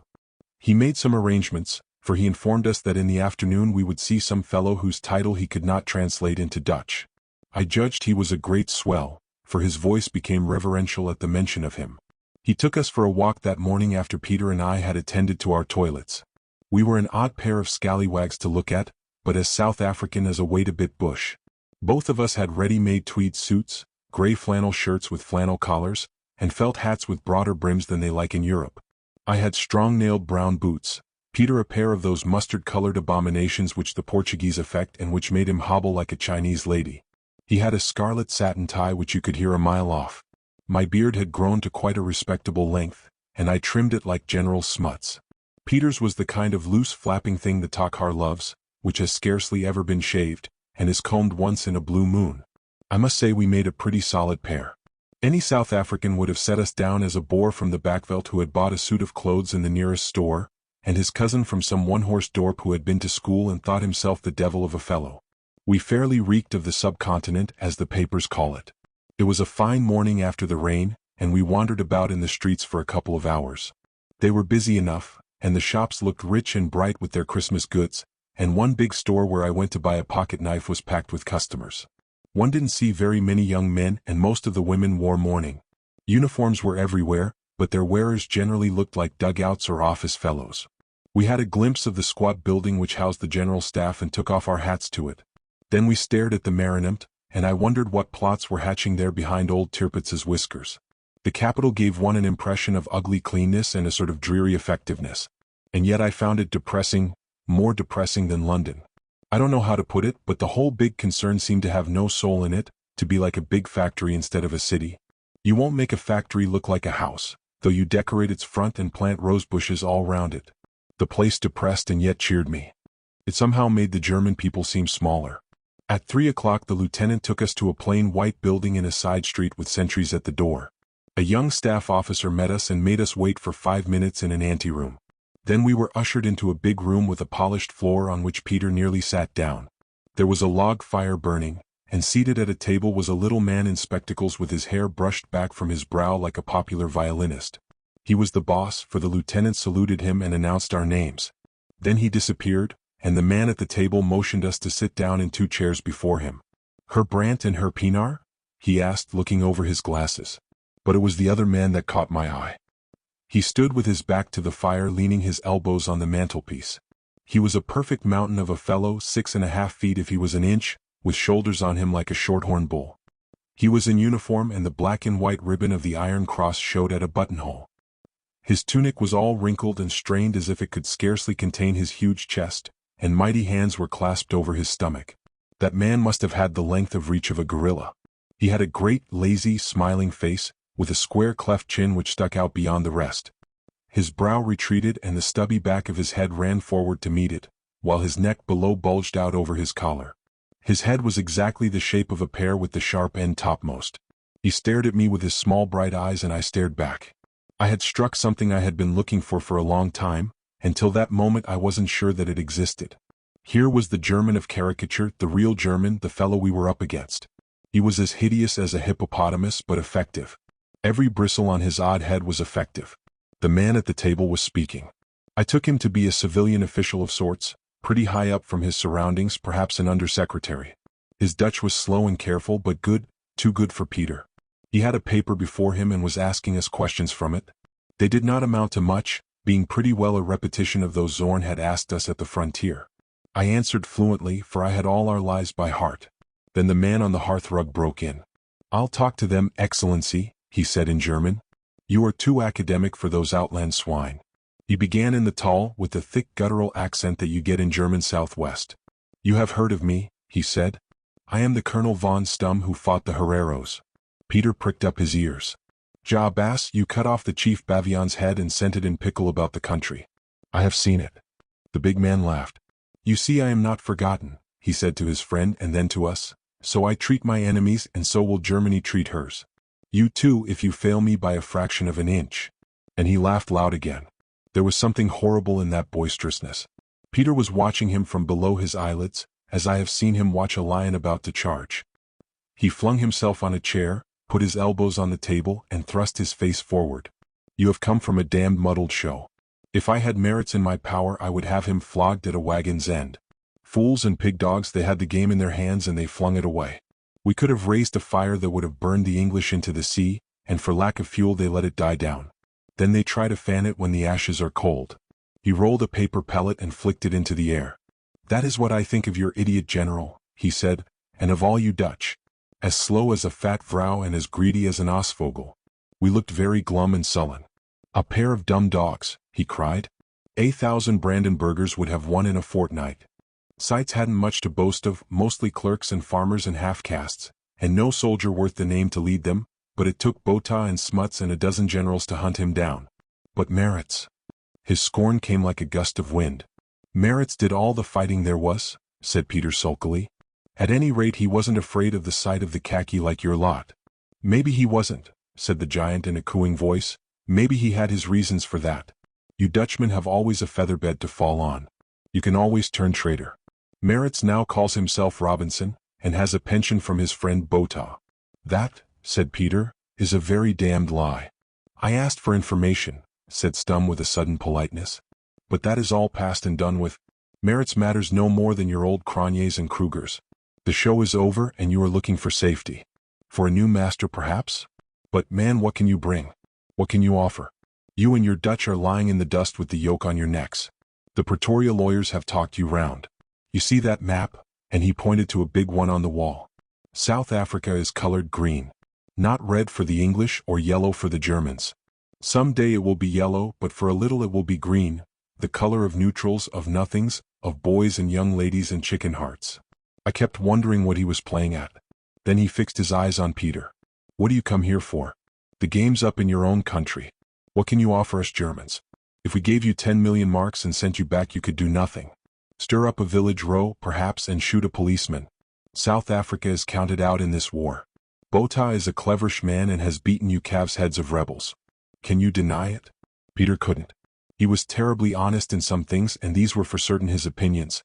"No," he said, "that is true, Bass." "Then what in God's name can you do?" shouted Stumm. Peter mumbled some foolishness about nobbling Angola for Germany and starting a revolution among the natives. Stumm flung up his arms and cursed, and the undersecretary laughed. It was high time for me to chip in. I was beginning to see the kind of fellow this Stumm was, and as he talked I thought of my mission, which had got overlaid by my Boer past. It looked as if he might be useful. "Let me speak," I said. "My friend is a great hunter but he fights better than he talks. He is no politician. You speak truth. South Africa is a closed door for the present, and the key to it is elsewhere." Here in Europe and in the East and in other parts of Africa. We have come to help you to find the key. Stum was listening. Go on, my little boar. It will be a new thing to hear a Takhar on world politics. You are fighting, I said, in East Africa, and soon you may fight in Egypt. All the east coast north of the Zambesi will be your battleground. The English run about the world with little expeditions. I do not know where the places are, though I read of them in the papers. But I know my Africa. You want to beat them here in Europe and on the seas. Therefore, like wise generals, you try to divide them and have them scattered throughout the globe while you stick at home. That is your plan? A second Falkenhayn, said Stum, laughing. Well, England will not let East Africa go. She fears for Egypt and she fears too for India. If you press her there she will send armies and more armies till she is so weak in Europe that a child can crush her. That is England's way. She cares more for her empire than for what may happen to her allies. So I say press and still press there, destroy the railway to the lakes, burn her capital, pen up every Englishman in Mombasa Island. At this moment it is worth for you 1,000 damerlens. The man was really interested and the undersecretary too, pricked up his ears. We can keep our territory, said the former, but as for pressing, how the devil are we to press? The accursed English hold the sea. We cannot ship men or guns there. South are the Portuguese and west the Belgians. You cannot move a mass without a lever. The lever is there ready for you, I said. Then for God's sake show it me, he cried. I looked at the door to see that it was shut, as if what I had to say was very secret. You need men and the men are waiting. They are black but they are the stuff of warriors. All round your borders you have the remains of great fighting tribes, the Angoni, the Maasai, the Manyamwezi, and above all the Somalis of the north and the dwellers on the upper Nile. The British recruit their black regiments there and so do you. But to get recruits is not enough. You must set whole nations moving as the Zulu under Chaka flowed over South Africa. It cannot be done, said the undersecretary. It can be done, I said quietly. We too are here to do it. This kind of talk was jolly difficult for me, chiefly because of Stum's asides in German to the official. I had, above all things, to get the credit of knowing no German, and, if you understand a language well, it is not very easy when you are interrupted not to show that you know it, either by a direct answer or by referring to the interruption in what you say next. I had to be always on my guard, and yet it was up to me to be very persuasive and convince these fellows that I would be useful. Somehow or other I had to get into their confidence. I have been for years up and down in Africa, Uganda and the Congo and the Upper Nile. I know the ways of the Kaffir as no Englishman does. We Afrikanders see into the black man's heart, and though he may hate us he does our will. You Germans are like the English, you are too big folk to understand plain men. Civilize, you cry. Educate, say the English. The black man obeys and puts away his gods, but he worships them all the time in his soul. We must get his gods on our side and then he will move mountains. We must do as John Laputa did with Sheba's necklace. That's all in the air, said Stum, but he did not laugh. It is sober common sense, I said. But you must begin at the right end. First find the race that fears its priests. It is waiting for you, the Mussulmans of Somaliland and the Abyssinian border and the Blue and White Nile. They would be like dried grasses to catch fire if you used the flint and steel of their religion. Look what the English suffered from a crazy mullah who ruled only a dozen villages. Once get the flames going and they will lick up the pagans of the west and south. This is the way of Africa. How many thousands, think you, were in the Mahdi's army who never heard of the prophet till they saw the black flags of the emirs going into battle? Stum was smiling. He turned his face to the official and spoke with his hand over his mouth, but I caught his words. They were, "This is the man for Hilda." The other pursed his lips and looked a little scared. Stum rang a bell and the lieutenant came in and clicked his heels. He nodded towards Peter. "Take this man away with you. We have done with him. The other fellow will follow presently." Peter went out with a puzzled face and Stum turned to me. "You are a dreamer, Brant," he said. "But I do not reject you on that account. Dreams sometimes come true when an army follows the visionary. But who is going to kindle the flame?" "You," I said. "What the devil do you mean?" he asked. "That is your part. You are the cleverest people in the world. You have already half the Mussulman lands in your power. It is for you to show us how to kindle a holy war, for clearly you have the secret of it. Never fear, but we will carry out your order." "We have no secret," he said shortly and glanced at the official, who stared out of the window. I dropped my jaw and looked the picture of disappointment. "I do not believe you," I said slowly. "You play a game with me. I have not come 6,000 miles to be made a fool of." "Disciplined by God," Stum cried. This is none of your ragged commandos. In 2 strides he was above me and had lifted me out of my seat. His great hands clutched my shoulders and his thumbs gouged my armpits. I felt as if I were in the grip of a big ape. Then very slowly he shook me so that my teeth seemed loosened and my head swam. He let me go and I dropped limply back in the chair. Now go, Futzek, and remember that I am your master. I Ulrich von Stumm, who owns you as a Kaffir owns his mongrel. Germany may have some use for you, my friend, when you fear me as you never feared your God. As I walked dizzily away, the big man was smiling in his horrible way, and that little official was blinking and smiling too. I had struck a dashed queer country, so queer that I had had no time to remember that for the first time in my life I had been bullied without hitting back. When I realized it, I nearly choked with anger. But I thanked heaven I had shown no temper, for I remembered my mission. Luck seemed to have brought me into useful company. Chapter 5. Further adventures of the same. Next morning there was a touch of frost and a nip in the air which stirred my blood and put me in buoyant spirits. I forgot my precarious position and the long road I had still to travel. I came down to breakfast in great form, to find Peter's even temper badly ruffled. He had remembered Stumm in the night and disliked the memory. This he muttered to me as we rubbed shoulders at the dining-room door. Peter and I got no opportunity for private talk. The lieutenant was with us all the time, and at night we were locked in our rooms. Peter discovered this through trying to get out to find matches, for he had the bad habit of smoking in bed. Our guide started on the telephone, and announced that we were to be taken to see a prisoner's camp. In the afternoon I was to go somewhere with Stumm, but the morning was for sightseeing. You will see, he told us, how merciful is a great people.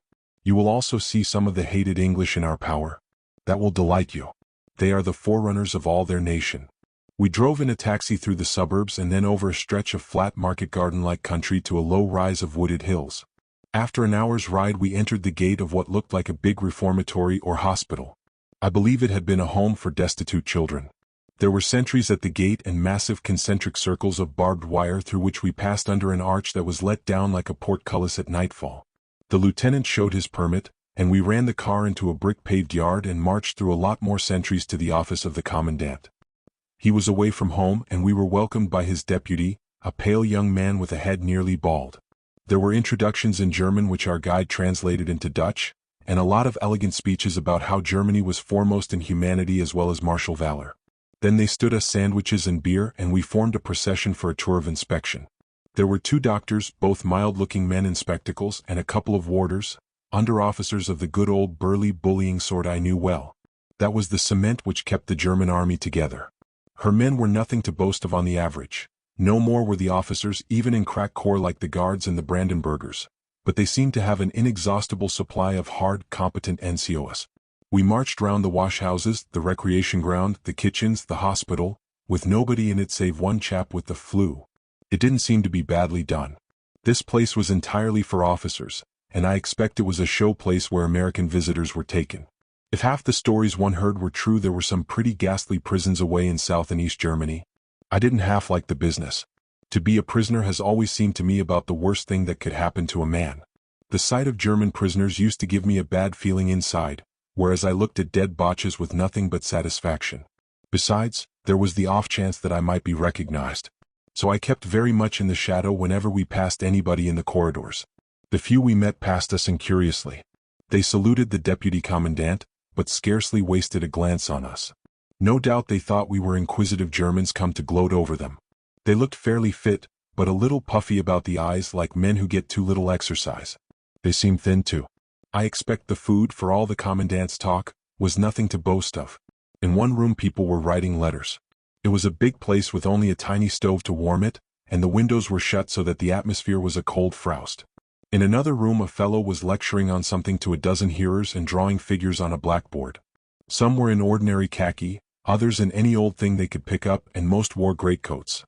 Your blood gets thin when you have nothing to do but hope against hope and think of your pals in the old days. I was moving along, listening with half an ear to the lieutenant's prattle and the loud explanations of the deputy commandant, when I pitchforked into what might have been the end of my business. We were going through a sort of convalescent room, where people were sitting who had been in hospital. It was a big place, a little warmer than the rest of the building but still abominably foggy. There were about half a dozen men in the room, reading and playing games. They looked at us with lackluster eyes for a moment, and then returned to their occupations. Being convalescents, I suppose they were not expected to get up and salute. All but one, who was playing patience at a little table by which we passed. I was feeling very bad about the thing, for I hated to see these good fellows locked away in this infernal German hole when they might have been giving the Boches deserts at the front. The commandant went first with Peter, who had developed a great interest in prisons. Then came our lieutenant with one of the doctors, then a couple of warders, and then the second doctor and myself. I was absent-minded at the moment and was last in the queue. The patience player suddenly looked up and I saw his face. I'm hanged if it wasn't Dolly Riddell, who was our brigade machine gun officer at Loos. I had heard that the Germans had got him when they blew up a mine at the quarries. I had to act pretty quick, for his mouth was agape and I saw he was going to speak. The doctor was a yard ahead of me. I stumbled and spilt his cards on the floor. Then I kneeled to pick them up and gripped his knee. His head bent to help me and I spoke low in his ear. I'm Hannay, all right. For God's sake, don't wink an eye. I'm here on a secret job. The doctor had turned to see what was the matter. I got a few more words in. Cheer up, old man. We're winning hands down. Then I began to talk excited Dutch and finished the collection of the cards. Dolly was playing his part well, smiling as if he was amused by the antics of a monkey. The others were coming back, the deputy commandant with an angry light in his dull eye. Speaking to the prisoners is forbidden, he shouted. I looked blankly at him till the lieutenant translated. What kind of fellow is he? Said Dolly in English to the doctor. He spoils my game and then jabbers High Dutch at me. Officially I knew English, and that speech of Dolly's gave me my cue. I pretended to be very angry with the very damned Englishman, and went out of the room close by the deputy commandant, grumbling like a sick jackal. After that I had to act a bit. The last place we visited was the close confinement part where prisoners were kept as a punishment for some breach of the rules. They looked cheerless enough, but I pretended to gloat over the sight, and said so to the lieutenant, who passed it on to the others. I have rarely in my life felt such a cad. On the way home the lieutenant discoursed a lot about prisoners and detention camps, for at one time he had been on duty at Ruhleben. Peter, who had been in quite more than once in his life, was deeply interested and kept on questioning him. Among other things he told us was that they often put bogus prisoners among the rest, who acted as spies.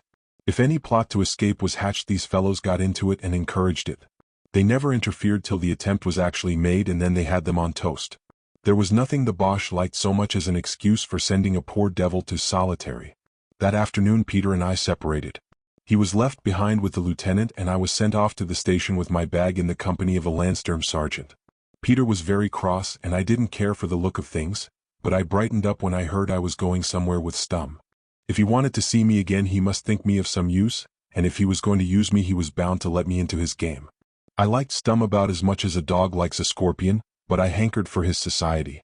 At the station platform, where the ornament of the Landsturm saved me all the trouble about tickets, I could not see my companion.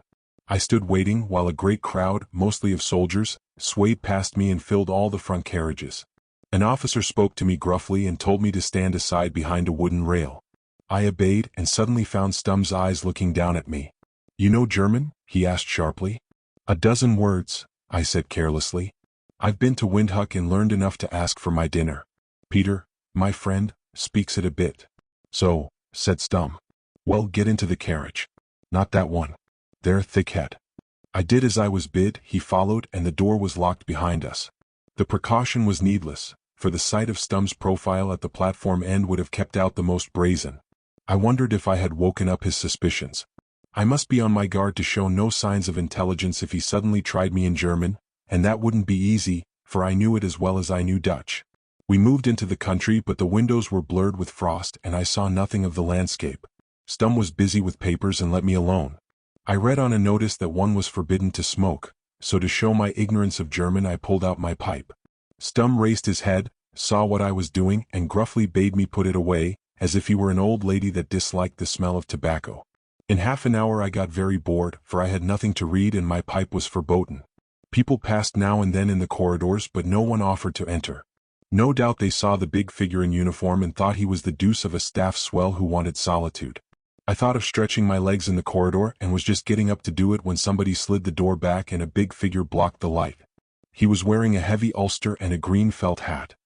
He saluted Stum, who looked up angrily and smiled pleasantly on us both. Say, gentlemen, he said, have you room in here for a little one? I guess I'm about smoked out of my car by your brave soldiers.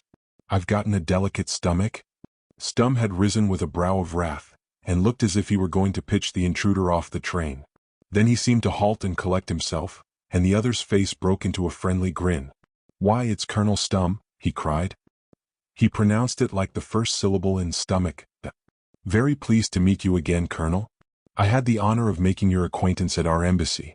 I reckon Ambassador Gerard didn't cotton to our conversation that night." And the newcomer plumped himself down in the corner opposite me.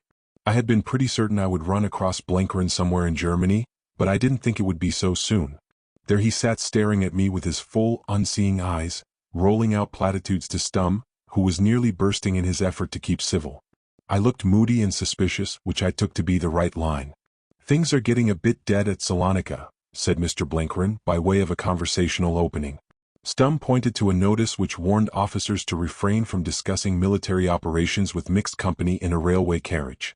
"Sorry," said Blenkerin, "I can't read that tombstone language of yours. But I reckon that notice to trespassers, whatever it signifies, don't apply to you and me. I take it this gentleman is in your party." I sat and scowled, fixing the American with suspicious eyes. "He is a Dutchman," said Stum, "South African Dutch, and he is not happy for he doesn't like to hear English spoken." "We'll shake on that," said Blenkerin cordially. "But who said I spoke English? It's good American.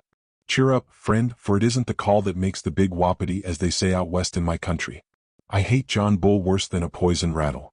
The Colonel can tell you that." I dare say he could, but at that moment we slowed down at a station and Stum got up to leave. "Good day to you, Herr Blenkerin," he cried over his shoulder. "If you consider your comfort, don't talk English to strange travelers. They don't distinguish between the different brands." I followed him in a hurry, but was recalled by Blenkerin's voice. "Say, friend," he shouted, "you've left your grip," and he handed me my bag from the luggage rack. But he showed no sign of recognition, and the last I saw of him was sitting sunk in a corner with his head on his chest as if he were going to sleep. He was a man who kept up his parts well. There was a motor car waiting, one of the gray military kind, and we started at a terrific pace over bad forest roads. Stum had put away his papers in a portfolio, and flung me a few sentences on the journey. "I haven't made up my mind about you, Brant," he announced. "You may be a fool or a knave or a good man. If you are a knave, we will shoot you." "And if I am a fool?" I asked. "Send you to the Yser or the Dvina. You will be respectable cannon fodder." "You cannot do that unless I consent," I said. "Can't we?" he said, smiling wickedly. "Remember you are a citizen of nowhere. Technically you are a rebel, and the British, if you go to them, will hang you, supposing they have any sense. You are in our power, my friend, to do precisely what we like with you." He was silent for a second, and then he said meditatively, "But I don't think you are a fool. You may be a scoundrel. Some kinds of scoundrel are useful enough. Other kinds are strung up with a rope. Of that we shall know more soon. And if I am a good man? You will be given a chance to serve Germany, the proudest privilege a mortal man can have." The strange man said this with a ringing sincerity in his voice that impressed me. The car swung out from the trees into a park lined with saplings, and in the twilight I saw before me a biggish house like an overgrown Swiss chalet. There was a kind of archway with a sham portcullis, and a terrace with battlements which looked as if they were made of stucco. We drew up at a Gothic front door, where a thin middle-aged man in a shooting jacket was waiting. As we moved into the lighted hall I got a good look at our host. He was very lean and brown, with the stoop in the shoulder that one gets from being constantly on horseback. He had untidy grizzled hair and a ragged beard, and a pair of pleasant short-sighted brown eyes. "Welcome, my colonel," he said. "Is this the friend you spoke of?" "This is the Dutchman," said Stum. "His name is Brant. Brant, you see before you, Herr Gaudian." I knew the name, of course. There weren't many in my profession that didn't. He was one of the biggest railway engineers in the world, the man who had built the Baghdad and Syrian railways, and the new lines in German East. I suppose he was about the greatest living authority on tropical construction. He knew the East and he knew Africa. Clearly I had been brought down for him to put me through my paces. A blonde maidservant took me to my room, which had a bare polished floor, a stove, and windows that, unlike most of the German kind I had sampled, seemed made to open. When I had washed I descended to the hall, which was hung round with trophies of travel, like dervish jibbas and Maasai shields and one or two good buffalo heads. Presently a bell was rung. Stum appeared with his host and we went in to supper. I was jolly hungry and would have made a good meal if I hadn't constantly had to keep jogging my wits. The other two talked in German, and when a question was put to me Stum translated. The first thing I had to do was to pretend I didn't know German and look listlessly round the room while they were talking. The second was to miss not a word, for there lay my chance. The third was to be ready to answer questions at any moment, and to show in the answering that I had not followed the previous conversation. Likewise, I must not prove myself a fool in these answers, for I had to convince them that I was useful. It took some doing, and I felt like a witness in the box under a stiff cross-examination, or a man trying to play 3 games of chess at once. I heard Stum telling Gaudian the gist of my plan. The engineer shook his head. "Too late," he said. "It should have been done at the beginning. We neglected Africa. You know the reason why." Stum laughed. "The von Einem? Perhaps, but her charm works well enough." Gaudian glanced towards me while I was busy with an orange salad. "I have much to tell you of that. But it can wait. Your friend is right in one thing. Uganda is a vital spot for the English, and a blow there will make their whole fabric shiver. But how can we strike? They have still the coast, and our supplies grow daily smaller. We can send no reinforcements, but have we used all the local resources? That is what I cannot satisfy myself about. Zimmermann says we have, but Tressler thinks differently, and now we have this fellow coming out of the void with a story which confirms my doubt. He seems to know his job. You try him." Thereupon Gaudian set about questioning me, and his questions were very thorough. I knew just enough and no more to get through, but I think I came out with credit. You see, I have a capacious memory, and in my time I had met scores of hunters and pioneers and listened to their yarns, so I could pretend to knowledge of a place even when I hadn't been there. Besides, I had once been on the point of undertaking a job up Tanganyika way, and I had got up that countryside pretty accurately. "You say that with our help you can make trouble for the British on the 3 borders?" Gaudian asked at length.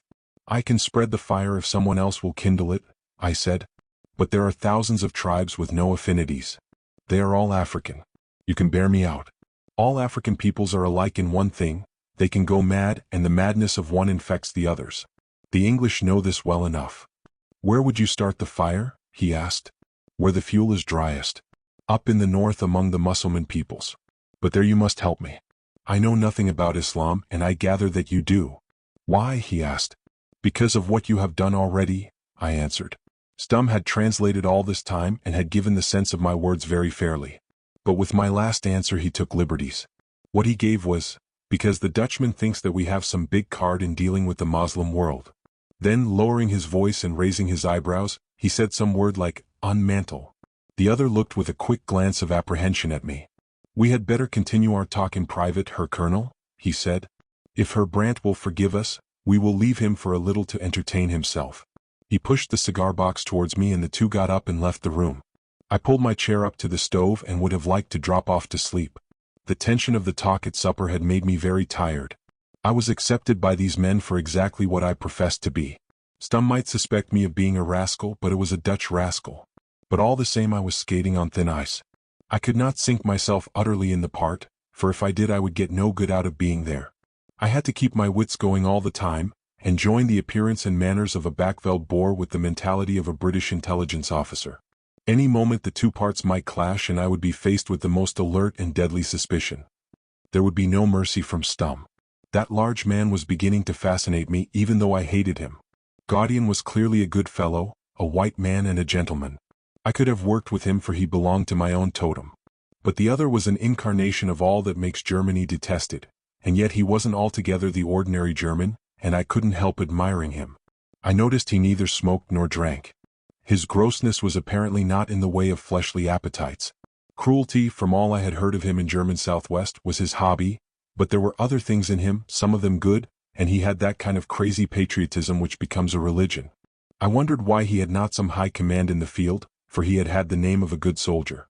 But probably he was a big man in his own line, whatever it was, for the undersecretary fellow had talked small in his presence, and so great a man as Gaudian clearly respected him.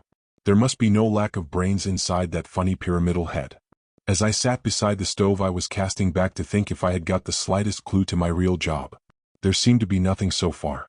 Stum had talked of a von Einem woman who was interested in his department, perhaps the same woman as the Hilda he had mentioned the day before to the undersecretary.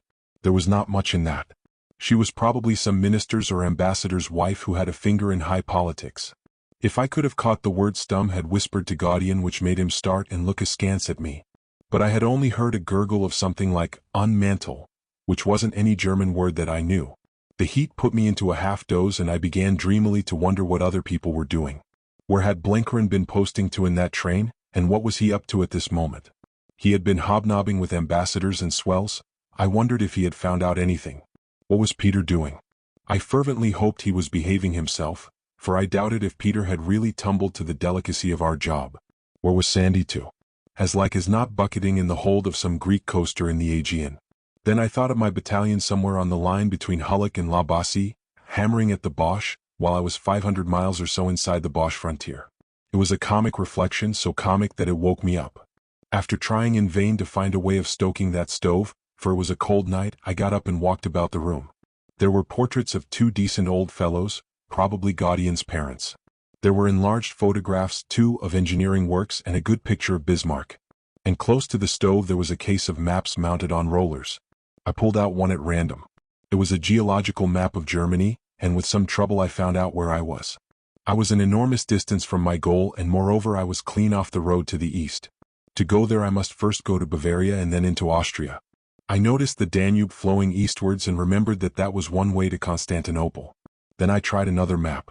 This one covered a big area, all Europe from the Rhine and as far east as Persia. I guessed that it was meant to show the Baghdad Railway and the through routes from Germany to Mesopotamia. There were markings on it, and as I looked closer, I saw that there were dates scribbled in blue pencil, as if to denote the stages of a journey. The dates began in Europe and continued right on into Asia Minor and then south to Syria. For a moment my heart jumped, for I thought I had fallen by accident on the clue I wanted. But I never got that map examined.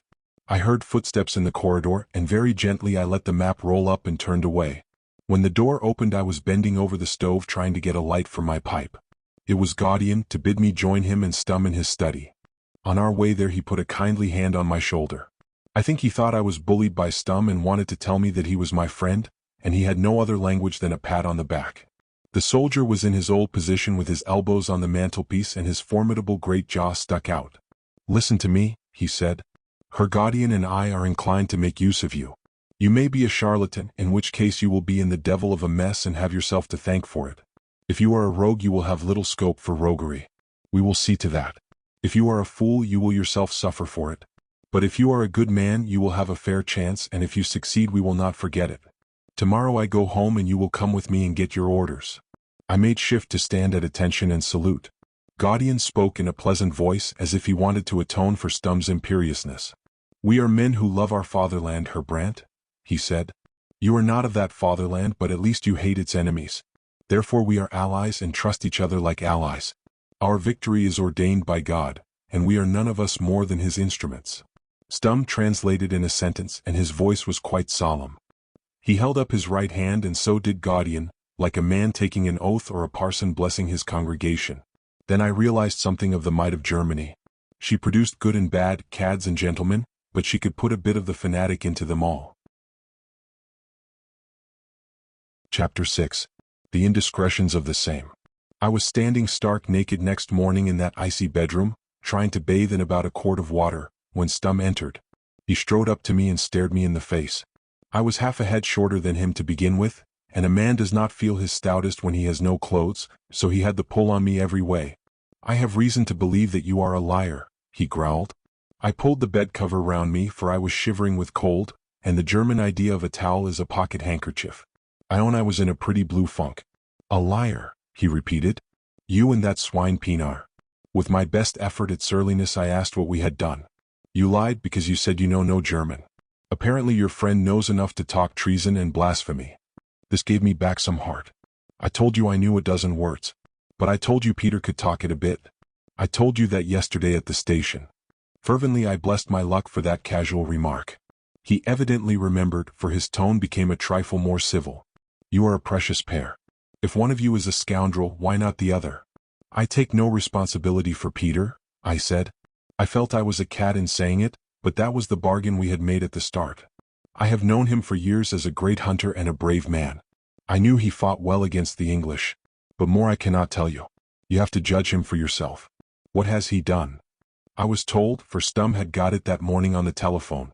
While telling it he was kind enough to allow me to put on my trousers. It was just the sort of thing I might have foreseen. Peter, left alone, had become first bored and then reckless. He had persuaded the lieutenant to take him out to supper at a big Berlin restaurant. There, inspired by the lights and music, novel things for a Backveld hunter, and no doubt bored stiff by his company, he had proceeded to get drunk. That had happened in my experience with Peter about once in every 3 years, and it always happened for the same reason. Peter, bored and solitary in a town, went on the spree. He had a head like a rock, but he got to the required condition by wild mixing. He was quite a gentleman in his cups and not in the least violent, but he was apt to be very free with his tongue. And that was what occurred at the Franciscana. He had begun by insulting the emperor, it seemed. He drank his health, but said he reminded him of a warthog, and thereby scarified the lieutenant's soul. Then an officer, some tremendous swell at an adjoining table, had objected to his talking so loud, and Peter had replied insolently in respectable German. After that things became mixed. There was some kind of a fight, during which Peter calumniated the German army and all its female ancestry. How he wasn't shot or run through I can't imagine, except that the lieutenant loudly proclaimed that he was a crazy bore. Anyhow, the upshot was that Peter was marched off to jail, and I was left in a pretty pickle. "I don't believe a word of it," I said firmly. I had most of my clothes on now and felt more courageous. "It is all a plot to get him into disgrace and draft him off to the front." Stum did not storm as I expected, but smiled. "That was always his destiny," he said, "ever since I saw him. He was no use to us except as a man with a rifle. Cannon fodder, nothing else. Do you imagine, you fool, that this great empire in the thick of a world war is going to trouble its head to lay snares for an ignorant Tracar? I wash my hands of him," I said. "If what you say of his folly is true, I have no part in it. But he was my companion and I wish him well. What do you propose to do with him?" "We will keep him under our eye," he said with a wicked twist of the mouth. "I have a notion that there is more at the back of this than appears. We will investigate the antecedents of Herr Pienaar. And you too, my friend. On you also we have our eye." I did the best thing I could have done, for what with anxiety and disgust I lost my temper. "Look here, sir," I cried, "I've had about enough of this. I came to Germany abominating the English and burning to strike a blow for you. But you haven't given me much cause to love you. For the last 2 days I've had nothing from you but suspicion and insult. The only decent man I've met is Herr Gaudian. It's because I believe that there are many in Germany like him that I'm prepared to go on with this business and do the best I can. But by God, I wouldn't raise my little finger for your sake." He looked at me very steadily for a minute. "That sounds like honesty," he said at last in a civil voice. "You had better come down and get your coffee." I was safe for the moment, but in very low spirits. What on earth would happen to poor old Peter? I could do nothing even if I wanted, and, besides, my first duty was to my mission. I had made this very clear to him at Lisbon and he had agreed, but all the same it was a beastly reflection. Here was that ancient worthy left to the tender mercies of the people he most detested on earth. My only comfort was that they couldn't do very much with him. If they sent him to the front, which was the worst they could do, he would escape, for I would have backed him to get through any mortal lines. It wasn't much fun for me either. Only when I was to be deprived of it did I realize how much his company had meant to me. I was absolutely alone now and I didn't like it. I seemed to have about as much chance of joining Blenkerin and Sandy as of flying to the moon. After breakfast I was told to get ready. When I asked where I was going, Stum advised me to mind my own business, but I remembered that last night he had talked of taking me home with him and giving me my orders. I wondered where his home was. Gaudian patted me on the back when we started and wrung my hand. He was a capital good fellow, and it made me feel sick to think that I was humbugging him. We got into the same big gray car, with Stum's servant sitting beside the chauffeur.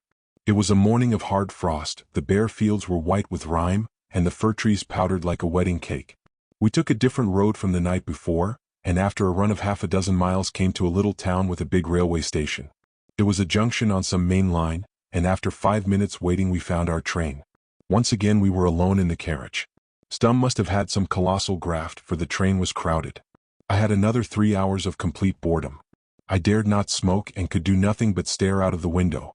We soon got into hilly country where a good deal of snow was lying. It was the 23rd day of December, and even in wartime one had a sort of feel of Christmas. You could see girls carrying evergreens, and when we stopped at a station the soldiers on leave had all the air of holiday making. The middle of Germany was a cheerier place than Berlin or the western parts. I liked the look of the old peasants and the women in their neat Sunday best, but I noticed too how pinched they were. Here in the country where no neutral tourists came, there was not the same stage management as in the capital. Stum made an attempt to talk to me on the journey. I could see his aim. Before this he had cross-examined me, but now he wanted to draw me into ordinary conversation. He had no notion how to do it. He was either peremptory and provocative, like a drill sergeant, or so obviously diplomatic that any fool would have been put on his guard. That is the weakness of the German. He has no gift for laying himself alongside different types of men. He is such a hard-shell being that he cannot put out feelers to his kind. He may have plenty of brains as Stumm had, but he has the poorest notion of psychology of any of God's creatures. In Germany only the Jew can get outside himself, and that is why, if you look into the matter, you will find that the Jew is at the back of most German enterprises. After midday we stopped at a station for luncheon. We had a very good meal in the restaurant, and when we were finishing 2 officers entered. Stumm got up and saluted and went aside to talk to them. Then he came back and made me follow him to a waiting room, where he told me to stay till he fetched me. I noticed that he called a porter and had the door locked when he went out. It was a chilly place with no fire, and I kicked my heels there for 20 minutes. I was living by the hour now, and did not trouble to worry about this strange behavior. There was a volume of timetables on a shelf, and I turned the pages idly till I struck a big railway map. Then it occurred to me to find out where we were going. I had heard Stumm take my ticket for a place called Schwandorf, and after a lot of searching I found it. It was away south in Bavaria, and so far as I could make out less than 50 miles from the Danube. That cheered me enormously. If Stumm lived there he would most likely start me off on my travels by the railway which I saw running to Vienna and then on to the east. It looked as if I might get to Constantinople after all. But I feared it would be a useless achievement, for what could I do when I got there? I was being hustled out of Germany without picking up the slenderest clue. The door opened and Stumm entered. He seemed to have got bigger in the interval and to carry his head higher. There was a proud light too in his eye. "Brandt," he said, "you are about to receive the greatest privilege that ever fell to one of your race. His Imperial Majesty is passing through here, and has halted for a few minutes. He has done me the honor to receive me, and when he heard my story he expressed a wish to see you. You will follow me to his presence. Do not be afraid. The All-Highest is merciful and gracious. Answer his questions like a man." I followed him with a quickened pulse. Here was a bit of luck I had never dreamed of. At the far side of the station a train had drawn up, a train consisting of 3 big coaches, chocolate-colored and picked out with gold. On the platform beside it stood a small group of officers, tall men in long gray-blue cloaks. They seemed to be mostly elderly, and 1 or 2 of the faces I thought I remembered from photographs in the picture papers. As we approached they drew apart and left us face to face with one man. He was a little below middle height, and all muffled in a thick coat with a fur collar. He wore a silver helmet with an eagle atop of it, and kept his left hand resting on his sword. Below the helmet was a face the color of gray paper, from which shone curious somber restless eyes with dark pouches beneath them. There was no fear of my mistaking him. These were the features which, since Napoleon, have been best known to the world. I stood as stiff as a ramrod and saluted. I was perfectly cool and most desperately interested. For such a moment I would have gone through fire and water. "Majesty, this is the Dutchman I spoke of," I heard Stumm say. "What language does he speak?" the Emperor asked. "Dutch," was the reply, "but being a South African he also speaks English." A spasm of pain seemed to flit over the face before me. Then he addressed me in English. "You have come from a land which will yet be our ally to offer your sword to our service? I accept the gift and hail it as a good omen. I would have given your race its freedom, but there were fools and traitors among you who misjudged me. But that freedom I shall yet give you in spite of yourselves. Are there many like you in your country?" "There are thousands, sire," I said, lying cheerfully. "I am one of many who think that my race's life lies in your victory. And I think that that victory must be won not in Europe alone. In South Africa for the moment there is no chance, so we look to other parts of the continent. You will win in Europe. You have won in the East, and it now remains to strike the English where they cannot fend the blow. If we take Uganda, Egypt will fall. By your permission I go there to make trouble for your enemies." A flicker of a smile passed over the worn face. It was the face of one who slept little and whose thoughts rode him like a nightmare. "That is well," he said. "Some Englishman once said that he would call in the new world to redress the balance of the old. We Germans will summon the whole earth to suppress the infamies of England. Serve us well, and you will not be forgotten." Then he suddenly asked, "Did you fight in the last South African war?" "Yes, sir," I said. "I was in the commando of that smuts who has now been bought by England." "What were your countrymen's losses?" he asked eagerly. I did not know, but I hazarded a guess. "In the field some 20,000. but many more by sickness and in the accursed prison camps of the English. Again a spasm of pain crossed his face. 20,000, he repeated huskily. A mere handful. Today we lose as many in a skirmish in the Polish marshes. Then he broke out fiercely. I did not seek the war. It was forced on me. I labored for peace. The blood of millions is on the heads of England and Russia, but England most of all. God will yet avenge it. He that takes the sword will perish by the sword. Mine was forced from the scabbard in self-defense, and I am guiltless. Do they know that among your people? All the world knows it, sire, I said. He gave his hand to Stum and turned away. The last I saw of him was a figure moving like a sleepwalker, with no spring in his step, amid his tall suite. I felt that I was looking on at a far bigger tragedy than any I had seen in action. Here was one that had loosed hell, and the furies of hell had got hold of him. He was no common man, for in his presence I felt an attraction which was not merely the mastery of one used to command. That would not have impressed me, for I had never owned a master. But here was a human being who, unlike Stum and his kind, had the power of laying himself alongside other men. That was the irony of it. Stum would not have cared a tinker's curse for all the massacres in history. But this man, the chief of a nation of Stums, paid the price in war for the gifts that had made him successful in peace.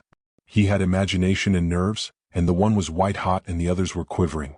I would not have been in his shoes for the throne of the universe. All afternoon we sped southward, mostly in a country of hills and wooded valleys. Stum, for him, was very pleasant. His imperial master must have been gracious to him, and he passed a bit of it on to me. But he was anxious to see that I had got the right impression. The All-Highest is merciful, as I told you, he said. I agreed with him. Mercy is the prerogative of kings, he said sententiously, but for us lesser folks it is a trimming we can well do without. I nodded my approval. I am not merciful, he went on, as if I needed telling that. If any man stands in my way I trample the life out of him. That is the German fashion. That is what has made us great. We do not make war with lavender gloves and fine phrases, but with hard steel and hard brains. We Germans will cure the green sickness of the world. The nations rise against us. Poof! They are soft flesh, and flesh cannot resist iron. The shining plowshare will cut its way through acres of mud. I hastened to add that these were also my opinions. What the hell do your opinions matter? You are a thick-headed boor of the felt. Not but what, he added, there is metal in you slow Dutchmen once we Germans have had the forging of it. The winter evening closed in, and I saw that we had come out of the hills and were in flat country. Sometimes a big sweep of river showed, and, looking out at one station I saw a funny church with a thing like an onion on top of its spire. It might almost have been a mosque, judging from the pictures I remembered of mosques.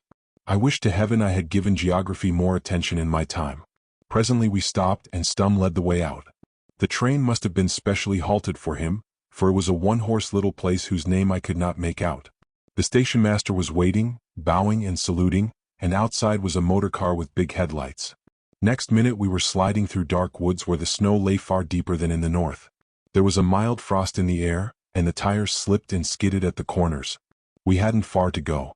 We climbed a little hill and on the top of it stopped at the door of a big black castle. It looked enormous in the winter night, with not a light showing anywhere on its front. The door was opened by an old fellow who took a long time about it and got well cursed for his slowness. Inside the place was very noble and ancient. Stum switched on the electric light, and there was a great hall with black tarnished portraits of men and women in old-fashioned clothes, and mighty horns of deer on the walls.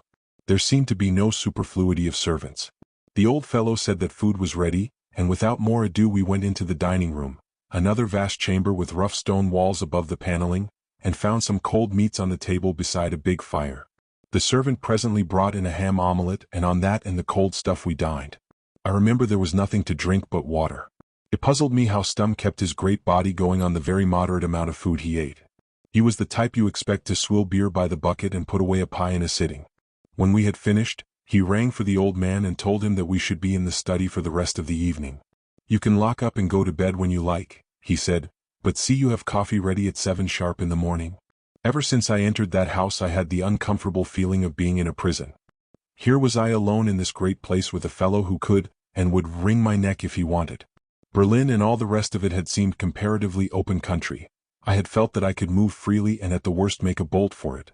But here I was trapped, and I had to tell myself every minute that I was there as a friend and colleague. The fact is, I was afraid of Stum, and I don't mind admitting it. He was a new thing in my experience and I didn't like it.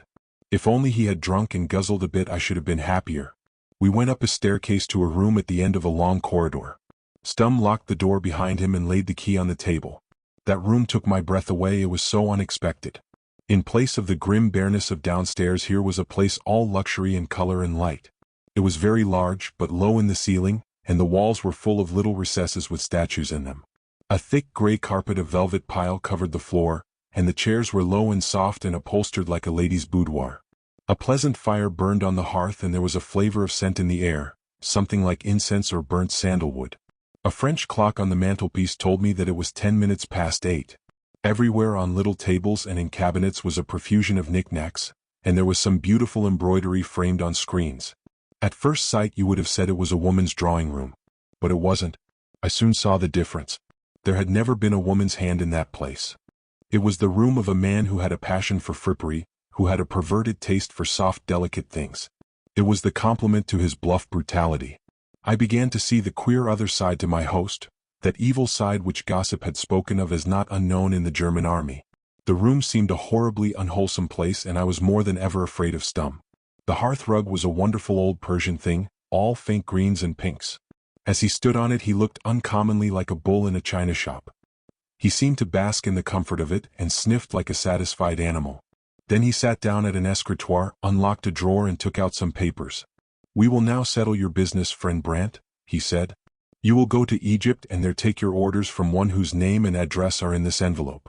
This card," and he lifted a square piece of gray pasteboard with a big stamp at the corner and some code words stenciled on it, "will be your passport. You will show it to the man you seek. Keep it jealously, and never use it save under orders or in the last necessity. It is your badge as an accredited agent of the German crown." I took the card and the envelope and put them in my pocketbook. "Where do I go after Egypt?" I asked. "That remains to be seen. Probably you will go up the Blue Nile. Riza, the man you will meet, will direct you. Egypt is a nest of our agents who work peacefully under the nose of the English Secret Service." "I am willing," I said. "But how do I reach Egypt?" "You will travel by Holland and London. Here is your route," and he took a paper from his pocket. "Your passports are ready and will be given you at the frontier." This was a pretty kettle of fish. I was to be packed off to Cairo by sea, which would take weeks, and God knows how I would get from Egypt to Constantinople. I saw all my plans falling to pieces about my ears, and just when I thought they were shaping nicely. Stum must have interpreted the look on my face as fear. "You have no cause to be afraid," he said. "We have passed the word to the English police to look out for a suspicious South African named Brandt, one of Maritz's rebels. It is not difficult to have that kind of a hint conveyed to the proper quarter. But the description will not be yours. Your name will be van der Linden, a respectable Java merchant going home to his plantations after a visit to his native shores. You had better get your dossier by heart, but I guarantee you will be asked no questions. We manage these things well in Germany." I kept my eyes on the fire while I did some savage thinking. I knew they would not let me out of their sight till they saw me in Holland, and once there would be no possibility of getting back. When I left this house I would have no chance of giving them the slip. And yet I was well on my way to the east, the Danube could not be 50 miles off, and that way ran the road to Constantinople. It was a fairly desperate position.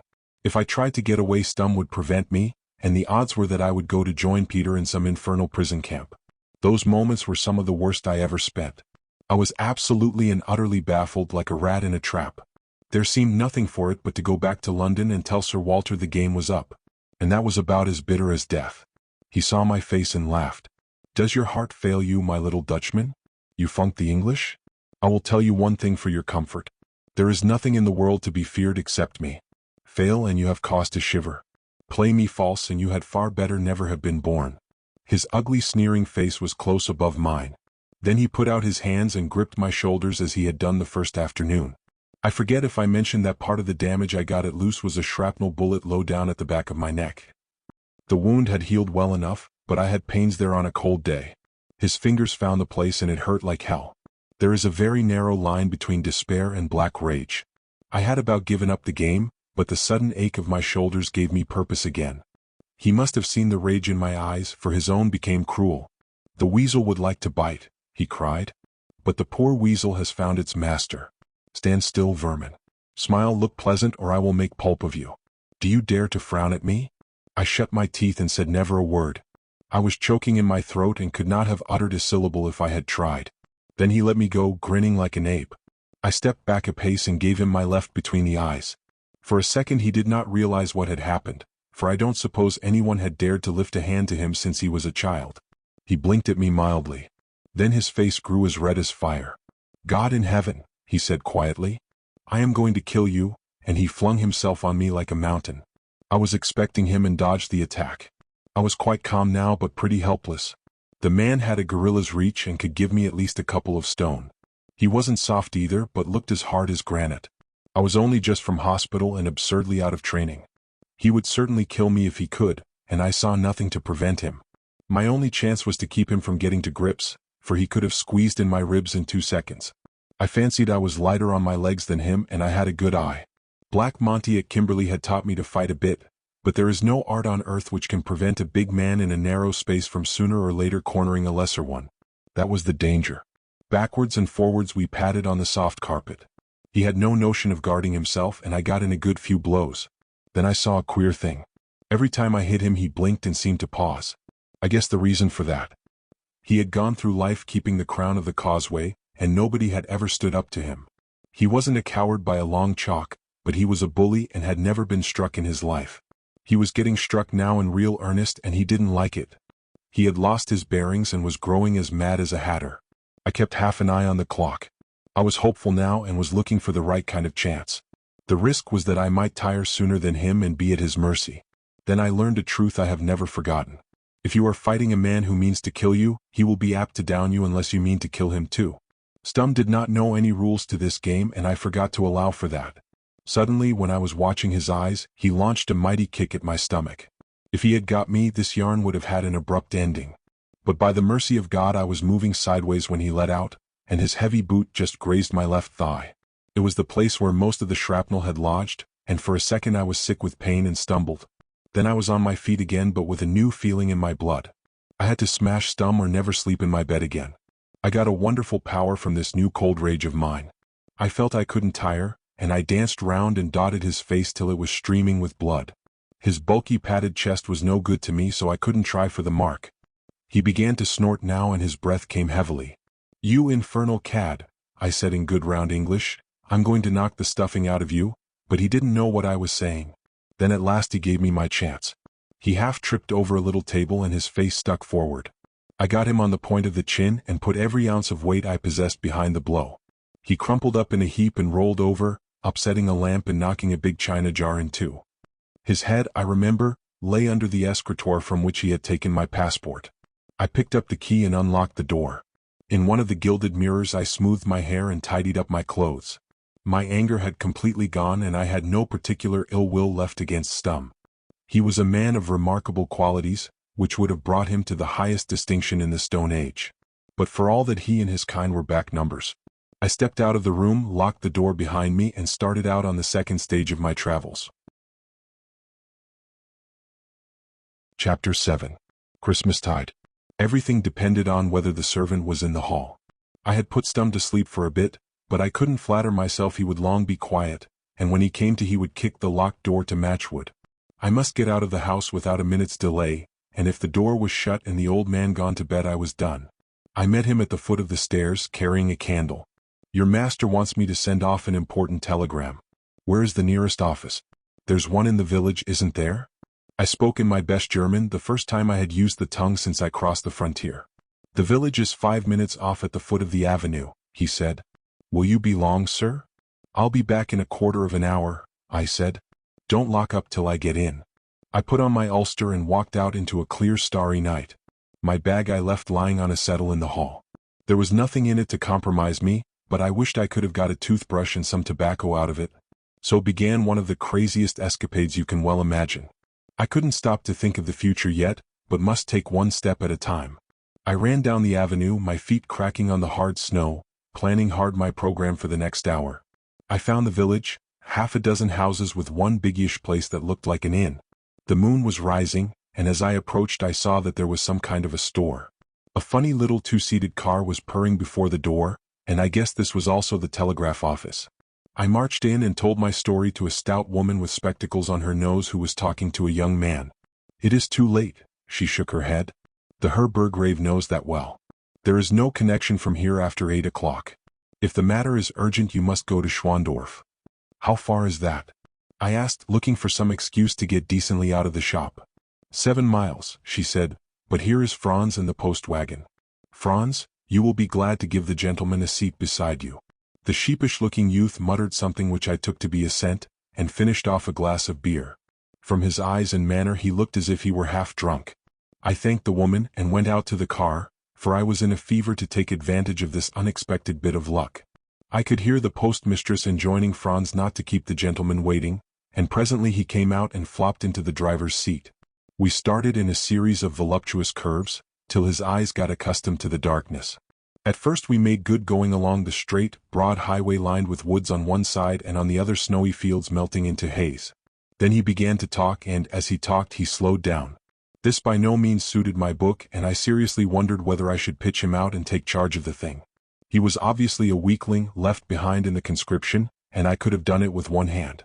But by a fortunate chance I left him alone. "That is a fine hat of yours, mein Herr," he said.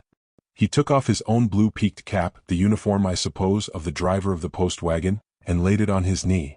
The night air ruffled a shock of tow-colored hair. Then he calmly took my hat and clapped it on his head. "With this thing I should be a gentleman," he said. I said nothing but put on his cap and waited. "That is a noble overcoat, mein Herr," he went on. "It goes well with the hat. It is the kind of garment I have always desired to own. In 2 days it will be the Holy Christmas when gifts are given. Would that the good God sent me such a coat as yours." "You can try it on to see how it looks," I said good-humoredly. He stopped the car with a jerk and pulled off his blue coat. The exchange was soon effected. He was about my height and my ulster fitted not so badly. I put on his overcoat, which had a big collar that buttoned round the neck. The idiot preened himself like a girl. Drink and vanity had primed him for any folly. He drove so carelessly for a bit that he nearly put us into a ditch. We passed several cottages and at the last he slowed down. "A friend of mine lives here," he announced. "Gertrude would like to see me in the fine clothes which the most amiable her has given me. Wait for me, I will not be long." And he scrambled out of the car and lurched into the little garden. I took his place and moved very slowly forward. I heard the door open and the sound of laughing and loud voices. Then it shut, and looking back I saw that my idiot had been absorbed into the dwelling of his Gertrude. I waited no longer but sent the car forward at its best speed. 5 minutes later the infernal thing began to give trouble, a nut loose in the antiquated steering gear. I unhooked a lamp, examined it, and put the mischief right, but I was a quarter of an hour doing it. The highway ran now in a thick forest and I noticed branches going off now and then to the right. I was just thinking of turning up one of them, for I had no anxiety to visit Schwandorf, when I heard behind me the sound of a great car driven furiously. I drew in to the right side, thank goodness I remembered the rule of the road, and proceeded decorously, wondering what was going to happen. I could hear the brakes being clamped on and the car slowing down. Suddenly a big gray bonnet slipped past me and as I turned my head I heard a familiar voice. It was Stum, looking like something that has been run over. He had his jaw in a sling so that I wondered if I had broken it, and his eyes were beautifully bunged up. It was that saved me, that and his raging temper. The collar of the postman's coat was round my chin, hiding my beard, and I had his cap pulled well down on my brow. I remembered what Blenheim had said, that the only way to deal with the Germans was naked bluff. Mine was naked enough, for it was all that was left to me. "Where is the man you brought from Andersbach?" he roared, as well as his jaw would allow him. I pretended to be mortally scared, and spoke in the best imitation I could manage of the postman's high cracked voice. "He got out a mile back, Herr Burgrave," I quavered. "He was a rude fellow who wanted to go to Schwandorf, and then changed his mind." "Where, you fool? Say exactly where he got down or I will wring your neck." "In the wood this side of Gertrude's cottage, on the left hand. I left him running among the trees." I put all the terror I knew into my pipe and it wasn't all acting. "He means the Henrichs' cottage, Herr Colonel," said the chauffeur. "This man is courting the daughter." Stum gave an order and the great car backed, and as I looked round I saw it turning. Then as it gathered speed it shot forward, and presently was lost in the shadows. I had got over the first hurdle. But there was no time to be lost. Stum would meet the postman and would be tearing after me any minute. I took the first turning and bucked along a narrow woodland road. The hard ground would show very few tracks, I thought, and I hoped the pursuit would think I had gone on to Schwandorf. But it wouldn't do to risk it, and I was determined very soon to get the car off the road, leave it, and take to the forest. I took out my watch and calculated I could give myself 10 minutes. I was very nearly caught. Presently I came on a bit of rough heath, with a slope away from the road and here and there a patch of black which I took to be a sandpit. Opposite one of these I slewed the car to the edge, got out, started it again and saw it pitch head foremost into the darkness. There was a splash of water and then silence. Craning over I could see nothing but murk, and the marks at the lip where the wheels had passed. They would find my tracks in daylight but scarcely at this time of night. Then I ran across the road to the forest. I was only just in time, for the echoes of the splash had hardly died away when I heard the sound of another car. I lay flat in a hollow below a tangle of snow-laden brambles and looked between the pine trees at the moonlit road. It was Stumm's car again, and to my consternation it stopped just a little short of the sandpit. I saw an electric torch flashed, and Stumm himself got out and examined the tracks on the highway. Thank God, they would be still there for him to find, but had he tried half a dozen yards on he would have seen them turn towards the sandpit. If that had happened he would have beaten the adjacent woods and most certainly found me. There was a third man in the car with my hat and coat on him. That poor devil of a postman had paid dear for his vanity. They took a long time before they started again, and I was jolly well relieved when they went scouring down the road. I ran deeper into the woods till I found a track which, as I judged from the sky which I saw in a clearing, took me nearly due west. That wasn't the direction I wanted, so I bore off at right angles, and presently struck another road which I crossed in a hurry. After that I got entangled in some confounded kind of enclosure and had to climb paling after paling of rough stakes plated with osiers. Then came a rise in the ground and I was on a low hill of pines which seemed to last for miles. All the time I was going at a good pace, and before I stopped to rest I calculated I had put 6 miles between me and the sandpit.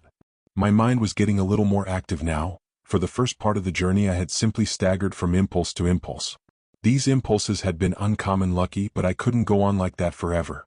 Excel, en plan mock, says the old bore when he gets into trouble, and it was up to me now to make a plan.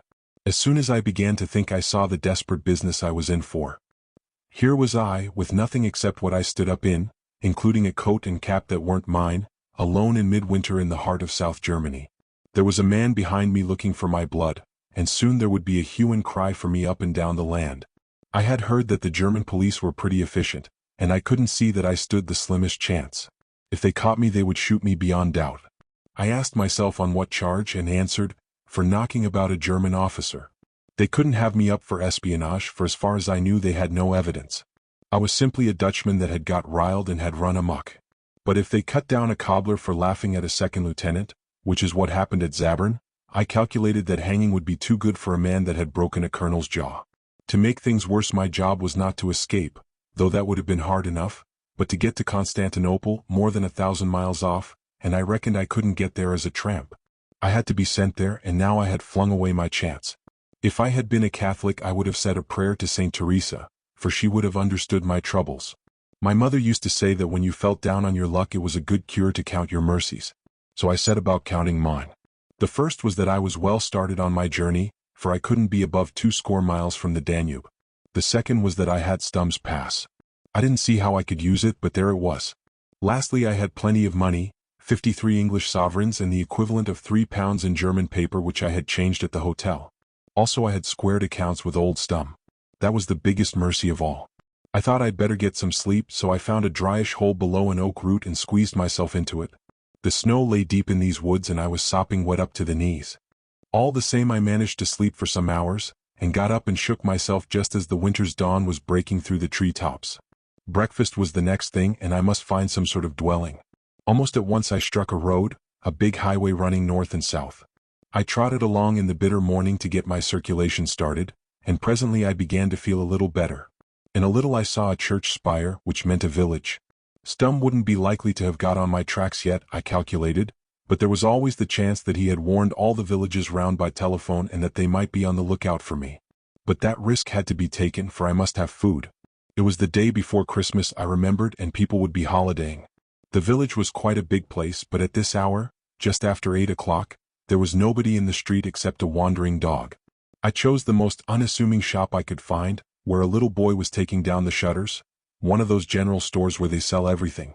The boy fetched a very old woman who hobbled in from the back, fitting on her spectacles. "Grüß Gott," she said in a friendly voice, and I took off my cap. I saw from my reflection in a saucepan that I looked moderately respectable in spite of my night in the woods. I told her the story of how I was walking from Schwandorf to see my mother at an imaginary place called Judenfeld, banking on the ignorance of villagers about any place 5 miles from their homes. I said my luggage had gone astray, and I hadn't time to wait for it, since my leave was short.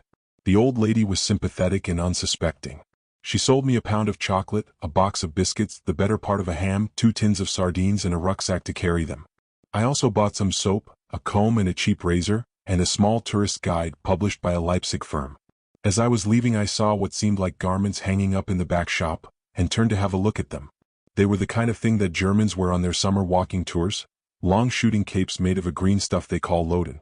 I bought one and a green felt hat and an alpenstock to keep it company. Then, wishing the old woman and her belongings a Merry Christmas, I departed and took the shortest cut out of the village. There were 1 or 2 people about now, but they did not seem to notice me.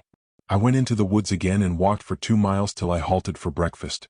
I was not feeling quite so fit now, and I did not make much of my provisions, beyond eating a biscuit and some chocolate. I felt very thirsty and longed for hot tea. In an icy pool I washed and with infinite agony shaved my beard. That razor was the worst of its species, and my eyes were running all the time with the pain of the operation. Then I took off the postman's coat and cap, and buried them below some bushes. I was now a clean-shaven German pedestrian with a green cape and hat, and an absurd walking stick with an iron-shod end, the sort of person who roams in thousands over the fatherland in summer, but is a rarish bird in midwinter. The tourist's guide was a fortunate purchase, for it contained a big map of Bavaria which gave me my bearings. I was certainly not 40 miles from the Danube, more like 30. The road through the village I had left would have taken me to it. I had only to walk due south and I would reach it before night. So far as I could make out there were long tongues of forest running down to the river, and I resolved to keep to the woodlands. At the worst I would meet a forester or 2 and I had a good enough story for them. On the high road there might be awkward questions. When I started out again I felt very stiff and the cold seemed to be growing intense. This puzzled me, for I had not minded it much up to now, and being warm-blooded by nature, it never used to worry me. A sharp winter night on the Highveld was a long sight chillier than anything I had struck so far in Europe. But now my teeth were chattering and the marrow seemed to be freezing in my bones. The day had started bright and clear, but a rack of gray clouds soon covered the sky, and a wind from the east began to whistle. As I stumbled along through the snowy undergrowth I kept longing for bright warm places. I thought of those long days on the veldt when the earth was like a great yellow bowl, with white roads running to the horizon and a tiny white farm basking in the heart of it, with its blue dam and patches of bright green lucerne. I thought of those baking days on the east coast, when the sea was like mother of pearl and the sky one burning turquoise. But most of all I thought of warm-scented noons on trek, when one dozed in the shadow of the wagon and sniffed the wood smoke from the fire where the boys were cooking dinner. From these pleasant pictures I returned to the beastly present, the thick snowy woods, the lowering sky, wet clothes, a hunted present and a dismal future. I felt miserably depressed and I couldn't think of any mercies to count. It struck me that I might be falling sick. About midday I awoke with a start to the belief that I was being pursued. I cannot explain how or why the feeling came, except that it is a kind of instinct that men get who have lived much in wild countries. My senses, which had been numbed, suddenly grew keen and my brain began to work double quick. I asked myself what I would do if I were stum, with hatred in my heart, a broken jaw to avenge and pretty well limitless powers. He must have found the car in the sandpit and seen my tracks in the wood opposite.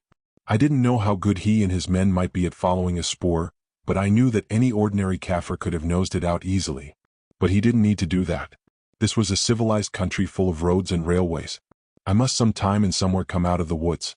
He could have all the roads watched, and the telephone would set everyone on my track within a radius of 50 miles.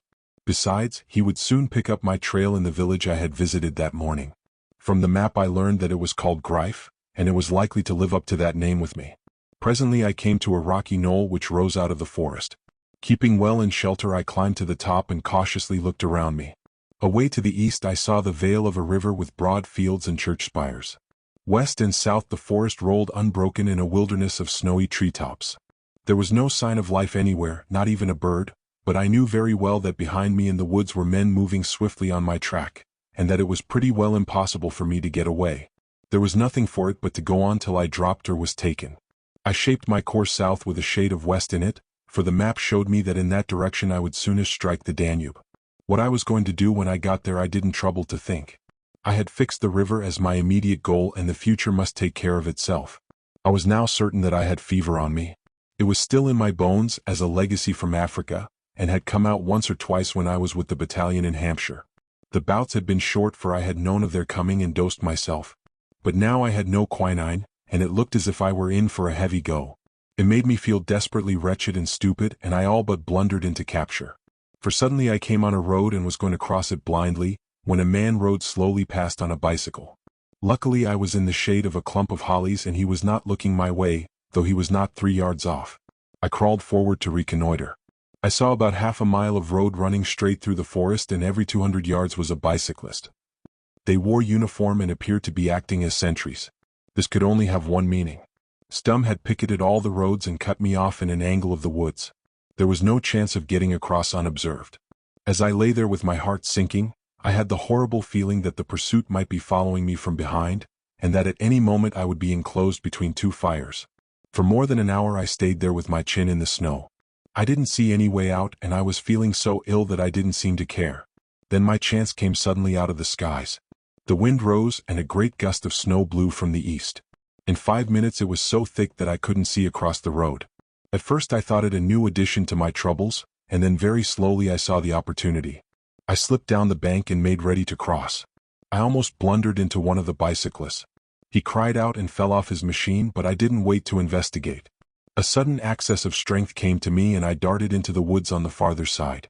I knew I would be soon swallowed from sight in the drift, and I knew that the falling snow would hide my tracks. So I put my best foot forward. I must have run miles before the hot fit passed, and I stopped from sheer bodily weakness. There was no sound except the crush of falling snow, the wind seemed to have gone, and the place was very solemn and quiet. But heavens, how the snow fell! It was partly screened by the branches, but all the same it was piling itself up deep everywhere. My legs seemed made of lead, my head burned, and there were fiery pains over all my body. I stumbled on blindly, without a notion of any direction, determined only to keep going to the last. For I knew that if I once lay down I would never rise again. When I was a boy I was fond of fairy tales, and most of the stories I remembered had been about great German forests and snow and charcoal burners and woodmen's huts. Once I had longed to see these things and now I was fairly in the thick of them. There had been wolves too and I wondered idly if I should fall in with a pack. I felt myself getting lightheaded. I fell repeatedly and laughed sillily every time. Once I dropped into a hole and lay for some time at the bottom giggling. If anyone had found me then he would have taken me for a madman. The twilight of the forest grew dimmer, but I scarcely noticed it. Evening was falling and soon it would be night, a night without morning for me. My body was going on without the direction of my brain, for my mind was filled with craziness. I was like a drunk man who keeps running, for he knows that if he stops he will fall, and I had a sort of bet with myself not to lie down, not at any rate just yet. If I lay down I should feel the pain in my head worse. Once I had ridden for 5 days down country with fever on me and the flat bush trees had seemed to melt into one big mirage and dance quadrilles before my eyes. But then I had more or less kept my wits. Now I was fairly daft and every minute growing dafter. Then the trees seemed to stop and I was walking on flat ground. It was a clearing and before me twinkled a little light. The change restored me to consciousness, and suddenly I felt with horrid intensity the fire in my head and bones and the weakness of my limbs. I longed to sleep and I had a notion that a place to sleep was before me. I moved towards the light and presently saw through a screen of snow the outline of a cottage. I had no fear, only an intolerable longing to lie down. Very slowly I made my way to the door and knocked. My weakness was so great that I could hardly lift my hand. There were voices within, and a corner of the curtain was lifted from the window. Then the door opened and a woman stood before me, a woman with a thin, kindly face. "Grüß Gott," she said, while children peeped from behind her skirts. "Grüß Gott," I replied. I leaned against the doorpost and speech forsook me. She saw my condition. "Come in, sir," she said. "You are sick and it is no weather for a sick man." I stumbled after her and stood dripping in the center of the little kitchen, while 3 wondering children stared at me. It was a poor place, scantily furnished, but a good log fire burned on the hearth. The shock of warmth gave me one of those minutes of self-possession which come sometimes in the middle of a fever. "I am sick, mother, and I have walked far in the storm and lost my way. I am from Africa where the climate is hot, and your cold brings me fever. It will pass in a day or 2 if you can give me a bed." "You are welcome," she said, "but first I will make you coffee." I took off my dripping cloak and crouched close to the hearth. She gave me coffee, poor washy stuff but blessedly hot. Poverty was spelled large in everything I saw. I felt the tides of fever beginning to overflow my brain again, and I made a great attempt to set my affairs straight before I was overtaken. With difficulty I took out Stumm's pass from my pocketbook. "That is my warrant," I said. "I am a member of the Imperial Secret Service and for the sake of my work I must move in the dark. If you will permit it, Mother, I will sleep till I am better, but no one must know that I am here. If anyone comes, you must deny my presence." She looked at the big seal as if it were a talisman. "Yes, yes," she said, "you will have the bed in the garret and be left in peace till you are well. We have no neighbors near, and the storm will shut the roads. I will be silent, I and the little ones." My head was beginning to swim, but I made one more effort. "There is food in my rucksack, biscuits and ham and chocolate. Pray take it for your use. And here is some money to buy Christmas fare for the little ones." And I gave her some of the German notes. After that my recollection becomes dim. She helped me up a ladder to the garret, undressed me and gave me a thick coarse nightgown. I seem to remember that she kissed my hand, and that she was crying. "The good Lord has sent you," she said. "Now the little ones will have their prayers answered and the Christ kind will not pass by our door." Chapter 8. The Essen Barges. I lay for 4 days like a log in that garret bed. The storm died down, the thaw set in and the snow melted. The children played about the doors and told stories at night round the fire. Stumm's myrmidons no doubt beset every road and troubled the lives of innocent wayfarers. But no one came near the cottage, and the fever worked itself out while I lay in peace. It was a bad bout, but on the 5th day it left me and I lay as weak as a kitten, staring at the rafters and the little skylight. It was a leaky, draughty old place, but the woman of the cottage had heaped deerskins and blankets on my bed and kept me warm. She came in now and then, and once she brought me a brew of some bitter herbs which greatly refreshed me. A little thin porridge was all the food I could eat, and some chocolate made from the slabs in my rucksack. I lay and dozed through the day, hearing the faint chatter of children below and getting stronger hourly. Malaria passes as quickly as it comes and leaves a man little the worse, though this was one of the sharpest turns I ever had. As I lay I thought, and my thoughts followed curious lines. One queer thing was that Stumm in his doings seemed to have been shot back into a lumber room of my brain and the door locked. He didn't seem to be a creature of the living present, but a distant memory on which I could look calmly. I thought a good deal about my battalion and the comedy of my present position. You see, I was getting better, for I called it comedy now, not tragedy. But chiefly I thought of my mission. All that wild day in the snow it had seemed the merest farce. The 3 words Harry Bullivant had scribbled had danced through my head in a crazy fandango. They were present to me now, but coolly and sanely in all their meagerness. I remember that I took each one separately and chewed on it for hours. Kasradin, there was nothing to be got out of that. Cancer, there were too many meanings, all blind. 5. That was the worst gibberish of all. Before this I had always taken the I as the letter of the alphabet. I had thought the V must stand for Von, and I had considered the German names beginning with I, Ingolstadt, Ingeborg, Ingenol, and all the rest of them. I had made a list of about 70 at the British Museum before I left London. Now I suddenly found myself taking the I as the numeral 1. Idly, not thinking what I was doing, I put it into German. Then I nearly fell out of the bed. Von Einem, the name I had heard at Gaudian's house, the name Stumm had spoken behind his hand, the name to which Hilda was probably the prefix. It was a tremendous discovery, the first real bit of light I had found. Harry Bullivant knew that some man or woman called Von Einem was at the heart of the mystery.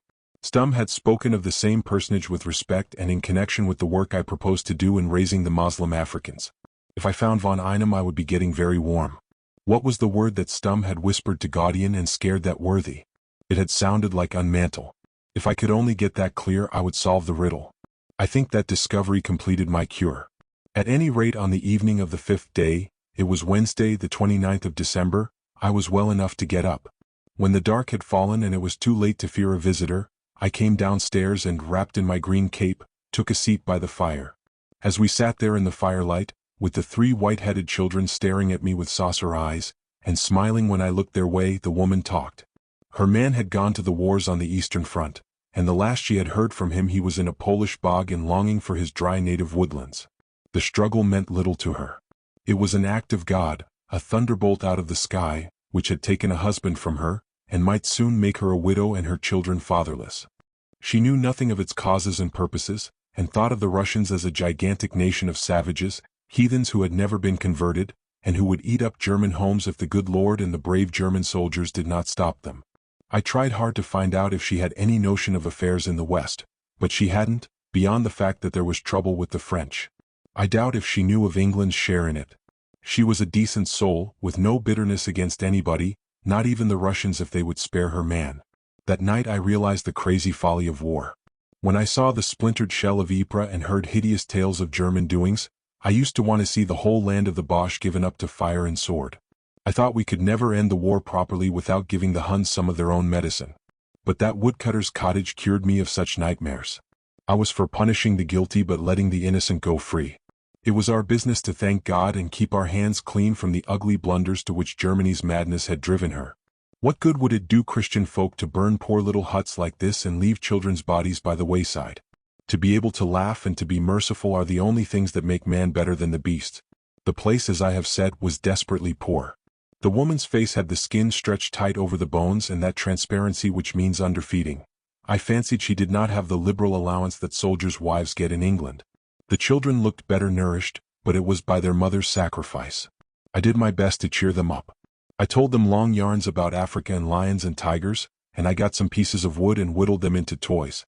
I am fairly good with a knife, and I carved very presentable likenesses of a monkey, a springbok and a rhinoceros. The children went to bed hugging the first toys I expect they ever possessed. It was clear to me that I must leave as soon as possible. I had to get on with my business, and besides, it was not fair to the woman. Any moment I might be found here, and she would get into trouble for harboring me. I asked her if she knew where the Danube was, and her answer surprised me. "You will reach it in an hour's walk," she said. "The track through the wood runs straight to the ferry." Next morning after breakfast I took my departure. It was drizzling weather and I was feeling very lean. Before going I presented my hostess and the children with 2 sovereigns apiece. "It is English gold," I said, "for I have to travel among our enemies and use our enemies' money. But the gold is good, and if you go to any town they will change it for you. But I advise you to put it in your stocking foot and use it only if all else fails. You must keep your home going, for some day there will be peace and your man will come back from the wars."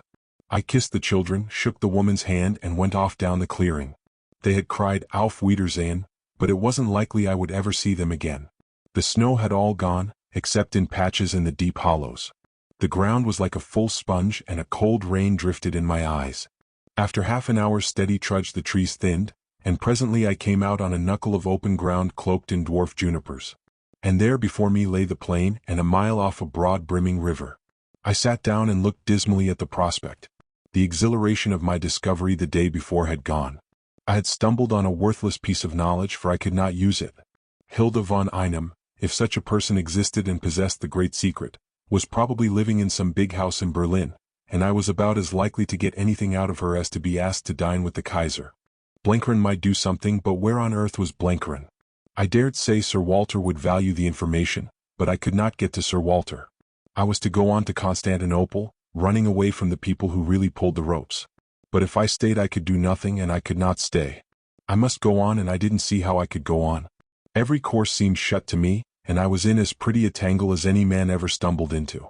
For I was morally certain that Stum would not let the thing drop. I knew too much, and besides I had outraged his pride. He would beat the countryside till he got me, and he undoubtedly would get me if I waited much longer. But how was I to get over the border? My passport would be no good, for the number of that pass would long ere this have been wired to every police station in Germany, and to produce it would be to ask for trouble. Without it I could not cross the borders by any railway. My studies of the tourist guide had suggested that once I was in Austria I might find things slacker and move about easier. I thought of having a try at the Tyrol, and I also thought of Bohemia.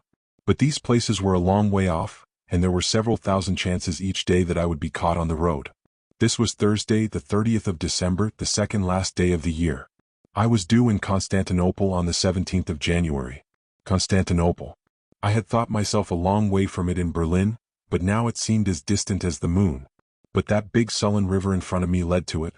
And as I looked my attention was caught by a curious sight. On the far eastern horizon, where the water slipped round a corner of hill, there was a long trail of smoke.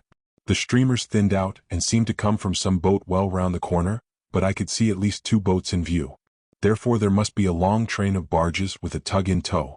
I looked to the west and saw another such procession coming into sight. First went a big river steamer, it can't have been much less than 1,000 tons, and after came a string of barges. I counted no less than 6 besides the tug. They were heavily loaded and their draft must have been considerable, but there was plenty of depth in the flooded river. A moment's reflection told me what I was looking at. Once Sandy, in one of the discussions you have in hospital, had told us just how the Germans munitioned their Balkan campaign.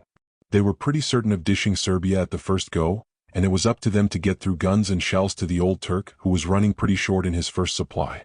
Sandy said that they wanted the railway but they wanted still more the river and they could make certain of that in a week. He told us how endless strings of barges, loaded up at the big factories of Westphalia, were moving through the canals from the Rhine or the Elbe to the Danube.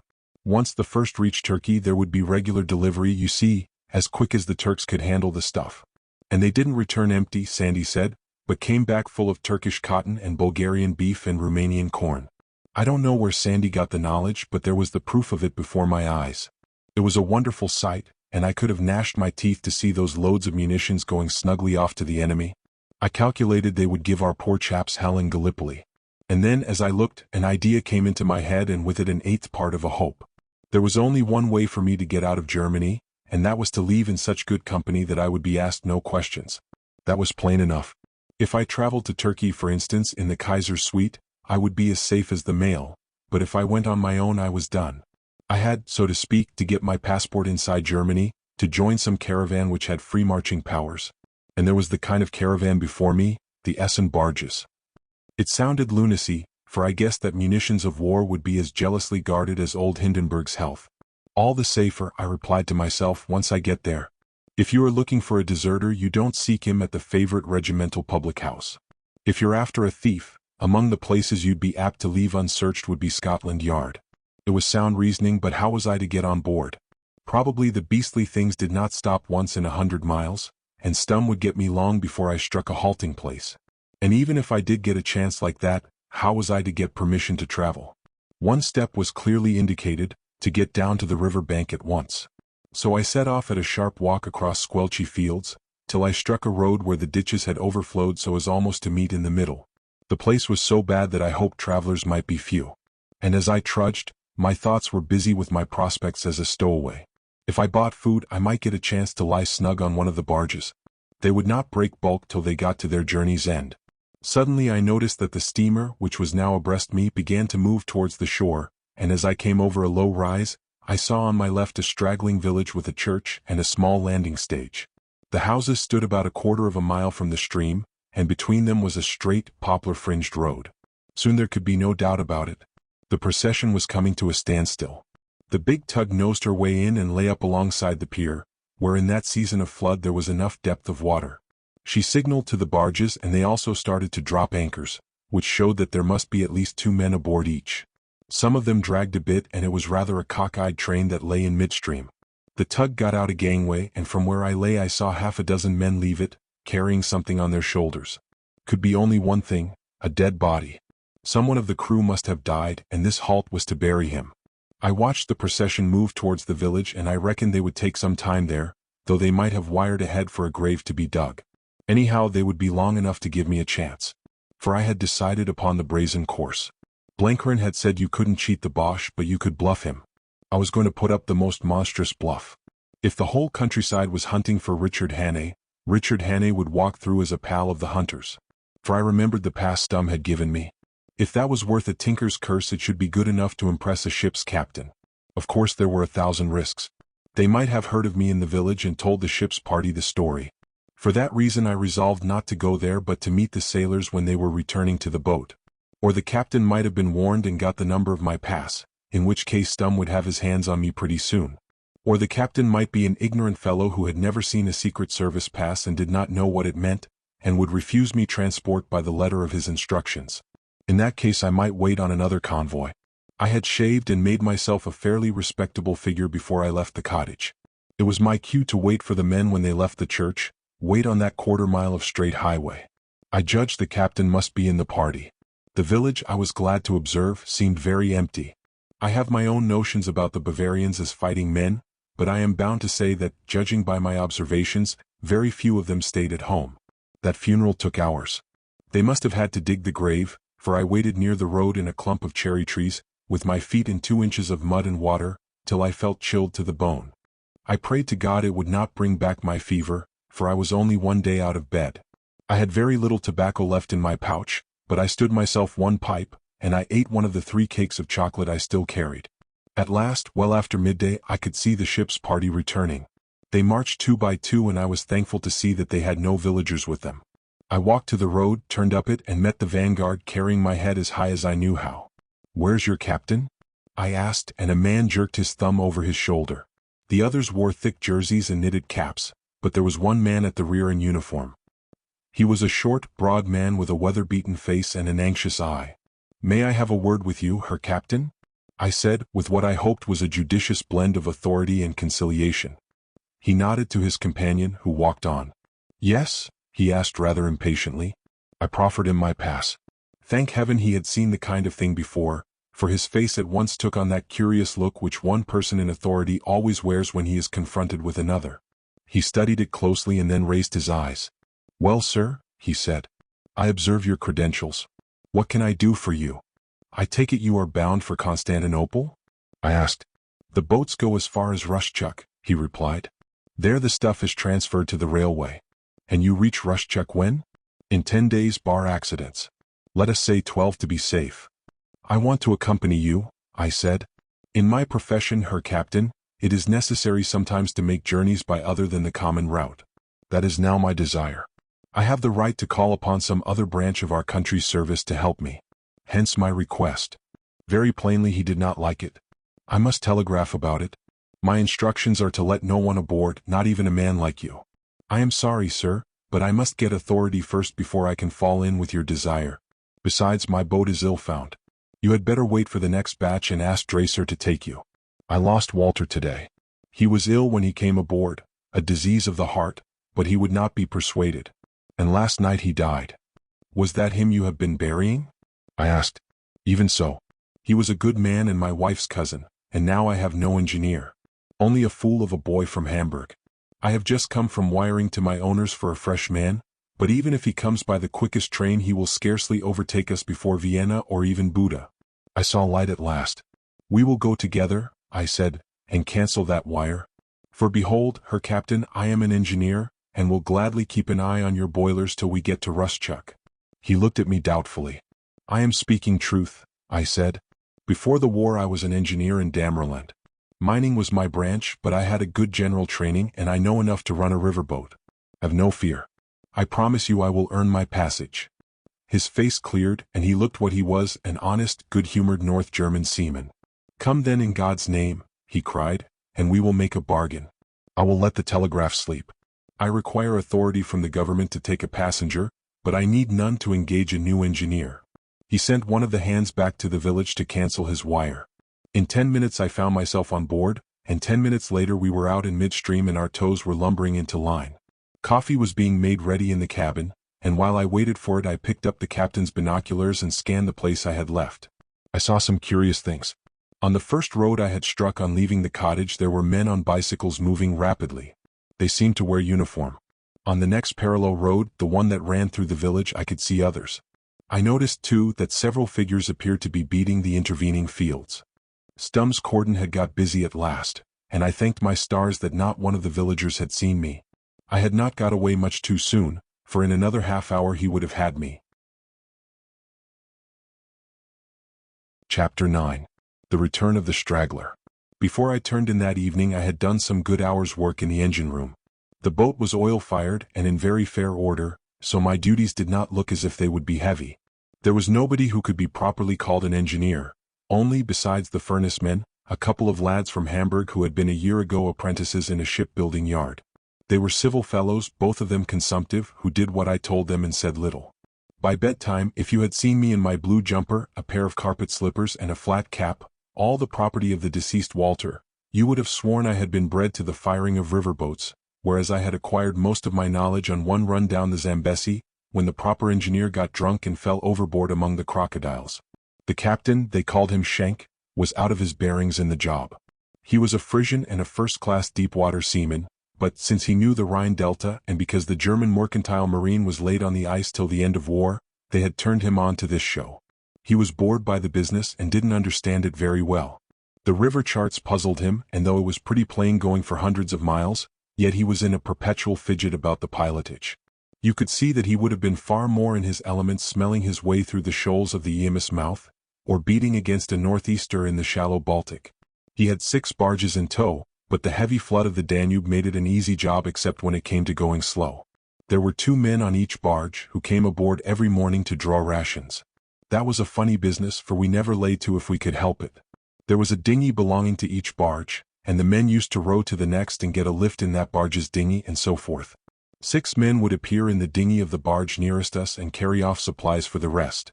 The men were mostly Frisians, slow-spoken, sandy-haired lads, very like the breed you strike on the Essex coast. It was the fact that Schenk was really a deep-water sailor, and so a novice to the job, that made me get on with him.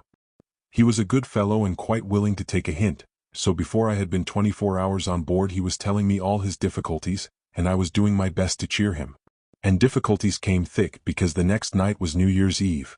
I knew that that night was a season of gaiety in Scotland, but Scotland wasn't in it with the fatherland. Even Schenk, though he was in charge of valuable stores and was voyaging against time, was quite clear that the men must have permission for some kind of beano. Just before darkness we came abreast a fair-sized town, whose name I never discovered, and decided to lie to for the night. The arrangement was that 1 man should be left on guard in each barge, and the other get 4 hours leave ashore.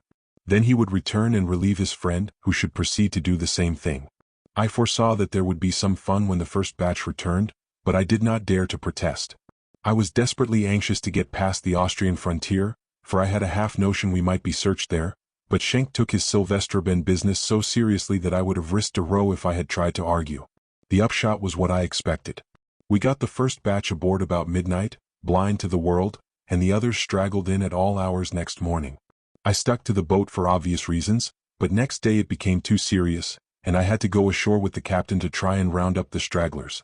We got them all in but 2, and I am inclined to think these 2 had never meant to come back.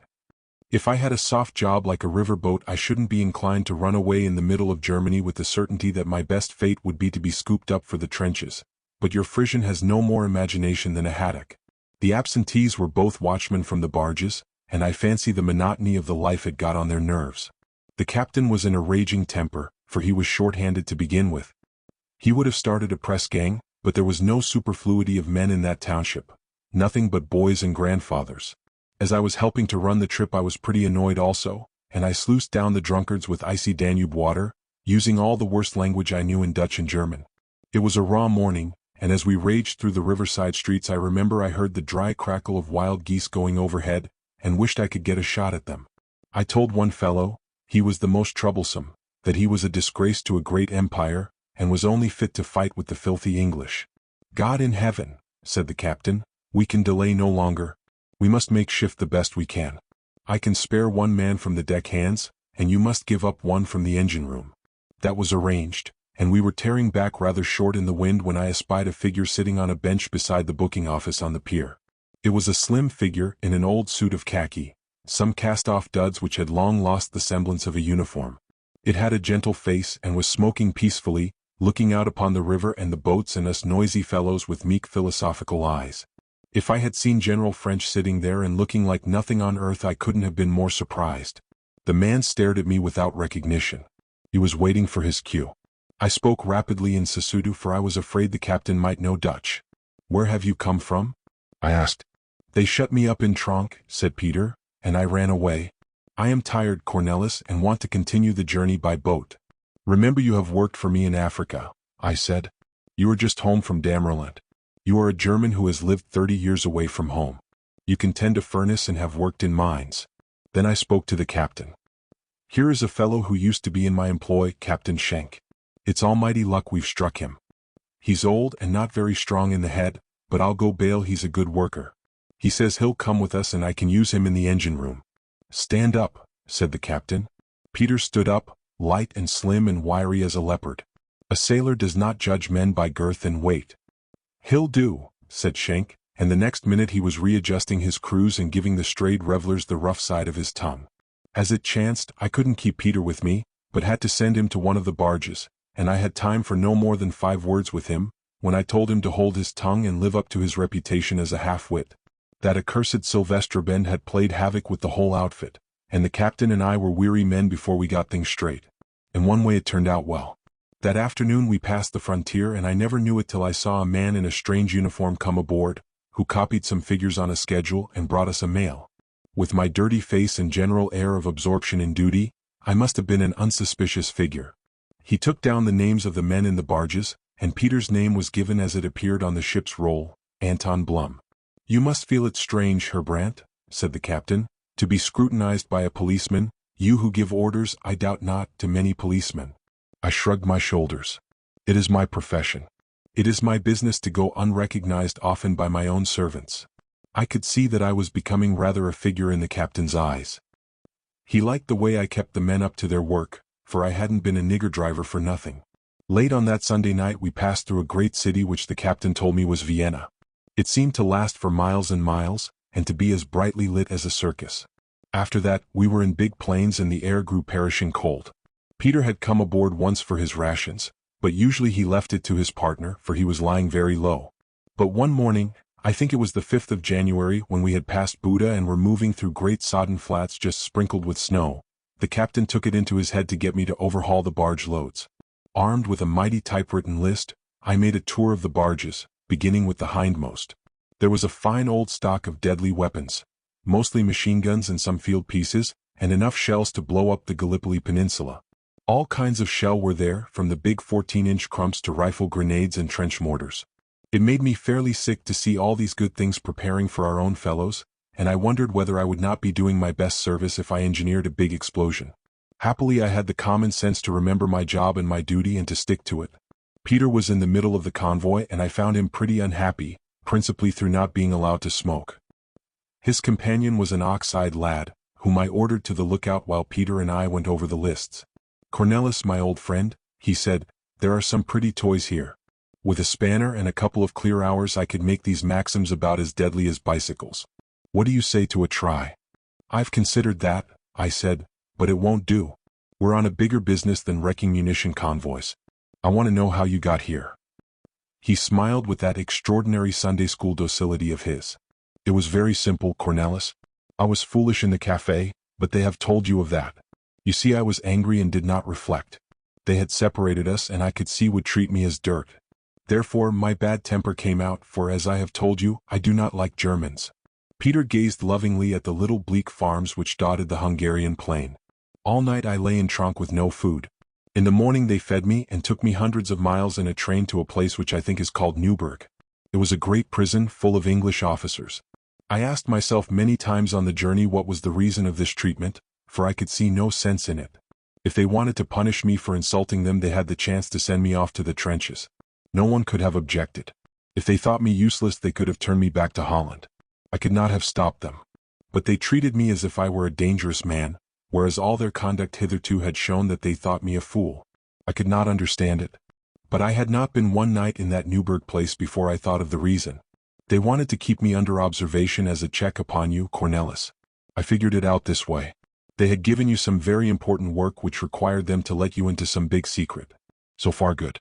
They evidently thought much of you, even yon stum man, though he was as rude as a buffalo. But they did not know you fully and they wanted to check on you. That check they found in Peter Pienaar. Peter was a fool, and if there was anything to blab, sooner or later Peter would blab it. Then they would stretch out a long arm and nip you short wherever you were. Therefore they must keep old Peter under their eye. "That sounds likely enough," I said. "It was God's truth," said Peter. "And when it was all clear to me I settled that I must escape. Partly because I am a free man and do not like to be in prison, but mostly because I was not sure of myself. Some day my temper would go again, and I might say foolish things for which Cornelis would suffer.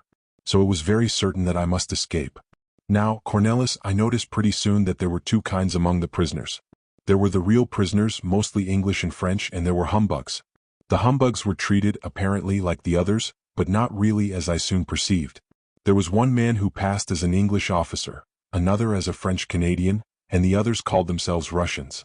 None of the honest men suspected them, but they were there as spies to hatch plots for escape and get the poor devils caught in the act, and to worm out confidences which might be of value. That is the German notion of good business. I am not a British soldier to think all men are gentlemen. I know that amongst men there are desperate skellums, so I soon picked up this game. It made me very angry, but it was a good thing for my plan. I made my resolution to escape the day I arrived at Newburgh, and on Christmas Day I had a plan made. Peter, you're an old marvel. Do you mean to say you were quite certain of getting away whenever you wanted? Quite certain, Cornelis. You see, I have been wicked in my time and know something about the inside of prisons. You may build them like great castles, or they may be like a backveld trunk, only mud and corrugated iron, but there is always a key and a man who keeps it, and that man can be bested. I knew I could get away, but I did not think it would be so easy. That was due to the bogus prisoners, my friends, the spies. I made great pals with them. On Christmas night we were very jolly together. I think I spotted every one of them the first day. I bragged about my past and all I had done, and I told them I was going to escape. They backed me up and promised to help. Next morning I had a plan. In the afternoon, just after dinner, I had to go to the commandant's room. They treated me a little differently from the others, for I was not a prisoner of war, and I went there to be asked questions and to be cursed as a stupid Dutchman. There was no strict guard kept there, for the place was on the second floor, and distant by many yards from any staircase. In the corridor outside the commandant's room there was a window which had no bars, and 4 feet from the window the limb of a great tree. A man might reach that limb, and if he were active as a monkey might descend to the ground. Beyond that I knew nothing, but I am a good climber, Cornelis. I told the others of my plan. They said it was good, but no one offered to come with me. They were very noble. They declared that the scheme was mine and I should have the fruit of it, for if more than one tried, detection was certain. I agreed and thanked them with tears in my eyes. Then one of them very secretly produced a map. We planned out my road, for I was going straight to Holland. It was a long road, and I had no money, for they had taken all my sovereigns when I was arrested, but they promised to get a subscription up among themselves to start me. Again I wept tears of gratitude. This was on Sunday, the day after Christmas, and I settled to make the attempt on the Wednesday afternoon. Now, Cornelis, when the lieutenant took us to see the British prisoners, you remember, he told us many things about the ways of prisons. He told us how they loved to catch a man in the act of escape so that they could use him harshly with a clear conscience. I thought of that, and calculated that now my friends would have told everything to the commandant, and that they would be waiting to bottle me on the Wednesday. Till then I reckoned I would be slackly guarded, for they would look on me as safe in the net. So I went out of the window next day. It was the Monday afternoon. That was a bold stroke, I said admiringly. The plan was bold, but it was not skillful, said Peter modestly. I had no money beyond 7 marks, and I had but 1 stick of chocolate. I had no overcoat, and it was snowing hard. Further, I could not get down the tree, which had a trunk as smooth and branchless as a blue gum. For a little I thought I should be compelled to give in, and I was not happy. But I had leisure, for I did not think I would be missed before nightfall, and given time a man can do most things. By and by I found a branch which led beyond the outer wall of the yard and hung above the river. This I followed and then dropped from it into the stream. It was a drop of some yards, and the water was very swift, so that I nearly drowned. I would rather swim the Limpopo, Cornelis, among all the crocodiles than that icy river. Yet I managed to reach the shore and get my breath lying in the bushes. After that it was plain going, though I was very cold. I knew that I would be sought on the northern roads, as I had told my friends, for no one could dream of an ignorant Dutchman going south away from his kinsfolk. But I had learned enough from the map to know that our road lay southeast, and I had marked this big river. Did you hope to pick me up? I asked. No, Cornelis. I thought you would be traveling in first-class carriages while I should be plodding on foot. But I was set on getting to the place you spoke of, how do you call it? Constantinople? Where our big business lay. I thought I might be in time for that. You're an old Trojan, Peter, I said, but go on.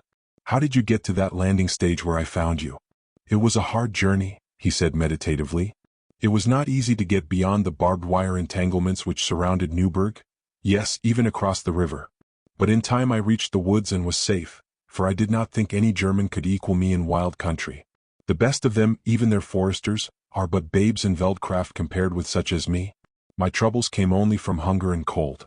Then I met a Peruvian smouse, and sold him my clothes and bought from him these. I did not want to part with my own, which were better, but he gave me 10 marks on the deal. After that I went into a village and ate heavily. Peter meant a Polish Jew peddler. Were you pursued? I asked. I do not think so. They had gone north, as I expected, and were looking for me at the railway stations which my friends had marked for me. I walked happily and put a bold face on it. If I saw a man or woman look at me suspiciously, I went up to them at once and talked. I told a sad tale and all believed it. I was a poor Dutchman traveling home on foot to see a dying mother, and I had been told that by the Danube I should find the main railway to take me to Holland. There were kind people who gave me food, and one woman gave me half a mark and wished me Godspeed. Then on the last day of the year I came to the river and found many drunkards. Was that when you resolved to get on one of the river boats? Ja Cornelis. As soon as I heard of the boats I saw where my chance lay. But you might have knocked me over with a straw when I saw you come on shore. That was good fortune, my friend. I have been thinking much about the Germans, and I will tell you the truth. It is only boldness that can baffle them. They are a most diligent people. They will think of all likely difficulties but not of all possible ones. They have not much imagination. They are like steam engines which must keep to prepared tracks. There they will hunt any man down, but let him trek for open country and they will be at a loss. Therefore boldness, my friend, forever boldness. Remember, as a nation they wear spectacles, which means that they are always peering. Peter broke off to gloat over the wedges of geese and the strings of wild swans that were always winging across those plains. His tale had bucked me up wonderfully. Our luck had held beyond all belief, and I had a kind of hope in the business now which had been wanting before. That afternoon, too, I got another fillip. I came on deck for a breath of air and found it pretty cold after the heat of the engine room. So I called to one of the deck hands to fetch me up my cloak from the cabin, the same I had bought that first morning in the Greif village. Der Greenmantle? The man shouted up, and I cried, yes. But the words seemed to echo in my ears, and long after he had given me the garment I stood staring abstractedly over the bulwarks. His tone had awakened a chord of memory, or, to be accurate, they had given emphasis to what before had been only blurred and vague. For he had spoken the words which Stum had uttered behind his hand to Gaudian. I had heard something like unmantle, and could make nothing of it. Now I was as certain of those words as of my own existence. They had been Greenmantle.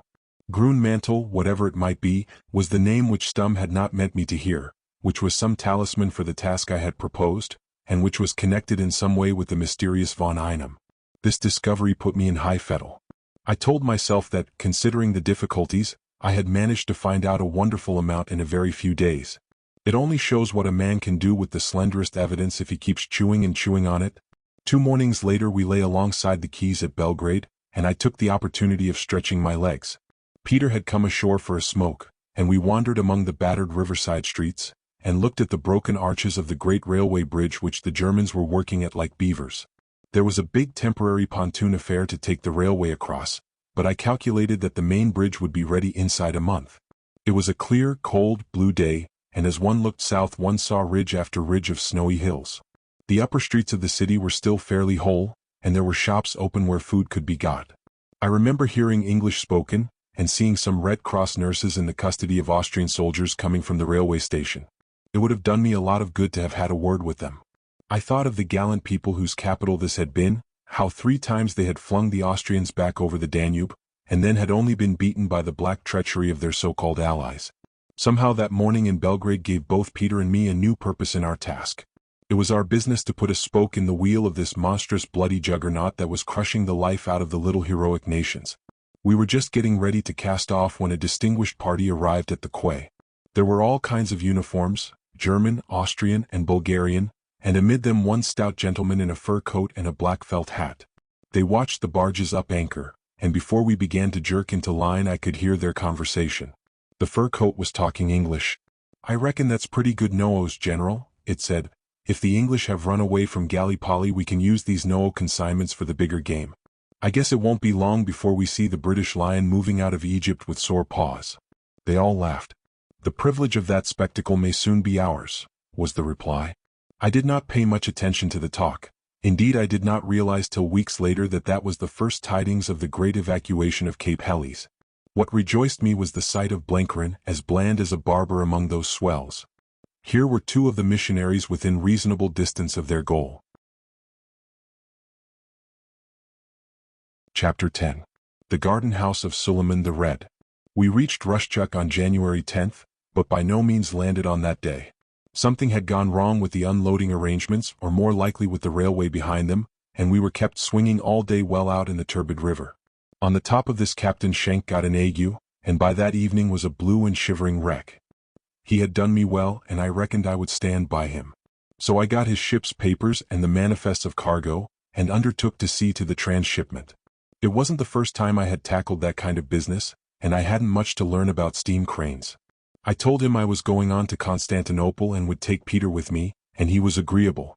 He would have to wait at Rushchuk to get his return cargo, and could easily inspan a fresh engineer. I worked about the hardest 24 hours of my life getting the stuff ashore.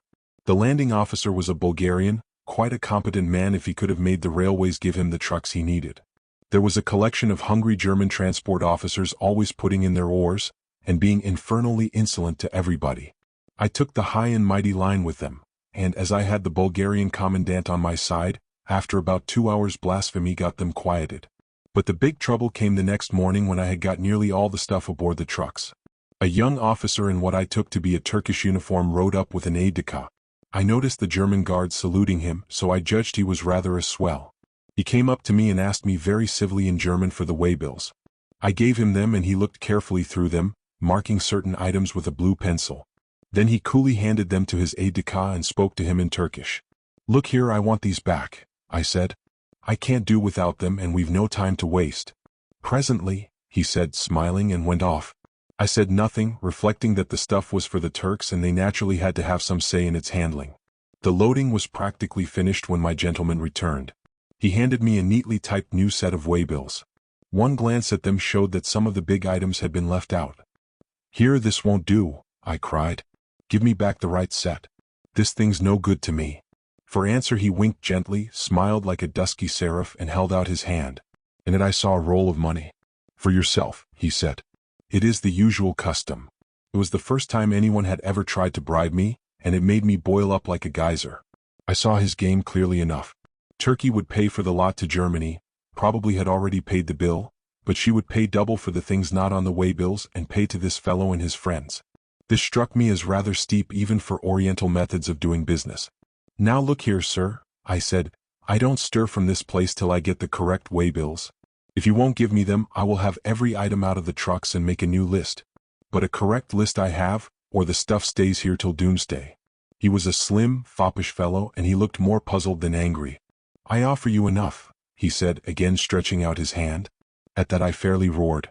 "If you try to bribe me, you infernal little haberdasher, I'll have you off that horse and chuck you in the river." He no longer misunderstood me. He began to curse and threaten, but I cut him short. "Come along to the commandant, my boy," I said, and I marched away, tearing up his typewritten sheets as I went and strewing them behind me like a paper chase. We had a fine old racket in the commandant's office. I said it was my business, as representing the German government, to see the stuff delivered to the consignee at Constantinople ship-shape and Bristol fashion. I told him it wasn't my habit to proceed with cooked documents. He couldn't but agree with me, but there was that wrathful Oriental with his face as fixed as a Buddha. "I am sorry, Rasta Bey," he said, "but this man is in the right." "I have authority from the committee to receive the stores," he said sullenly. "Those are not my instructions," was the answer. "They are consigned to the artillery commandant at Chatalja, General von Esterzy." The man shrugged his shoulders. "Very well. I will have a word to say to General von Esterzy, and many to this fellow who flouts the committee." And he strode away like an impudent boy. The harassed commandant grinned. "You've offended his lordship, and he is a bad enemy. All those damned Kamatagis are. You would be well advised not to go on to Constantinople. And have that blighter in the red hat loot the trucks on the road? No, thank you. I am going to see them safe at Chatalja, or whatever they call the artillery depot." I said a good deal more, but that is an abbreviated translation of my remarks. My word for blighter was trottel, but I used some other expressions which would have ravished my young Turk friend to hear. Looking back, it seems pretty ridiculous to have made all this fuss about guns which were going to be used against my own people. But I didn't see that at the time. My professional pride was up in arms, and I couldn't bear to have a hand in a crooked deal. "Well, I advise you to go armed," said the commandant. "You will have a guard for the trucks, of course, and I will pick you good men. They may hold you up all the same. I can't help you once you are past the frontier, but I'll send a wire to Esterzy and he'll make trouble if anything goes wrong. I still think you would have been wiser to humor Rasta Bey." As I was leaving he gave me a telegram. "Here's a wire for your Captain Schenk." I slipped the envelope in my pocket and went out. Schenk was pretty sick, so I left a note for him. At 1 o'clock I got the train started, with a couple of German landwehr in each truck and Peter and I in a horse box. Presently I remembered Schenk's telegram, which still reposed in my pocket. I took it out and opened it, meaning to wire it from the first station we stopped at. But I changed my mind when I read it. It was from some official at Regensburg, asking him to put under arrest and send back by the first boat a man called Brandt, who was believed to have come aboard at Absthofen on the 30th of December. I whistled and showed it to Peter. The sooner we were at Constantinople the better, and I prayed we would get there before the fellow who sent this wire repeated it and got the commandant to send on the message and have us held up at Chatalja. For my back had fairly got stiffened about these munitions, and I was going to take any risk to see them safely delivered to their proper owner. Peter couldn't understand me at all. He still hankered after a grand destruction of the lot somewhere down the railway. But then this wasn't the line of Peter's profession, and his pride was not at stake. We had a mortally slow journey. It was bad enough in Bulgaria, but when we crossed the frontier at a place called Mustafa Pasha we struck the real supineness of the East. Happily I found a German officer there who had some notion of hustling, and, after all, it was his interest to get the stuff moved. It was the morning of the 16th, after Peter and I had been living like pigs on black bread and condemned tinned stuff, that we came in sight of a blue sea on our right hand and knew we couldn't be very far from the end. It was jolly near the end in another sense. We stopped at a station and were stretching our legs on the platform when I saw a familiar figure approaching. It was Rasta with half a dozen Turkish gendarmes. I called Peter and we clambered into the truck next our horse box. I had been half expecting some move like this and had made a plan. The Turk swaggered up and addressed us. "You can get back to Rushchuk," he said. "I take over from you here. Hand me the papers." "Is this Chatalja?" I asked innocently. "It is the end of your affair," he said haughtily.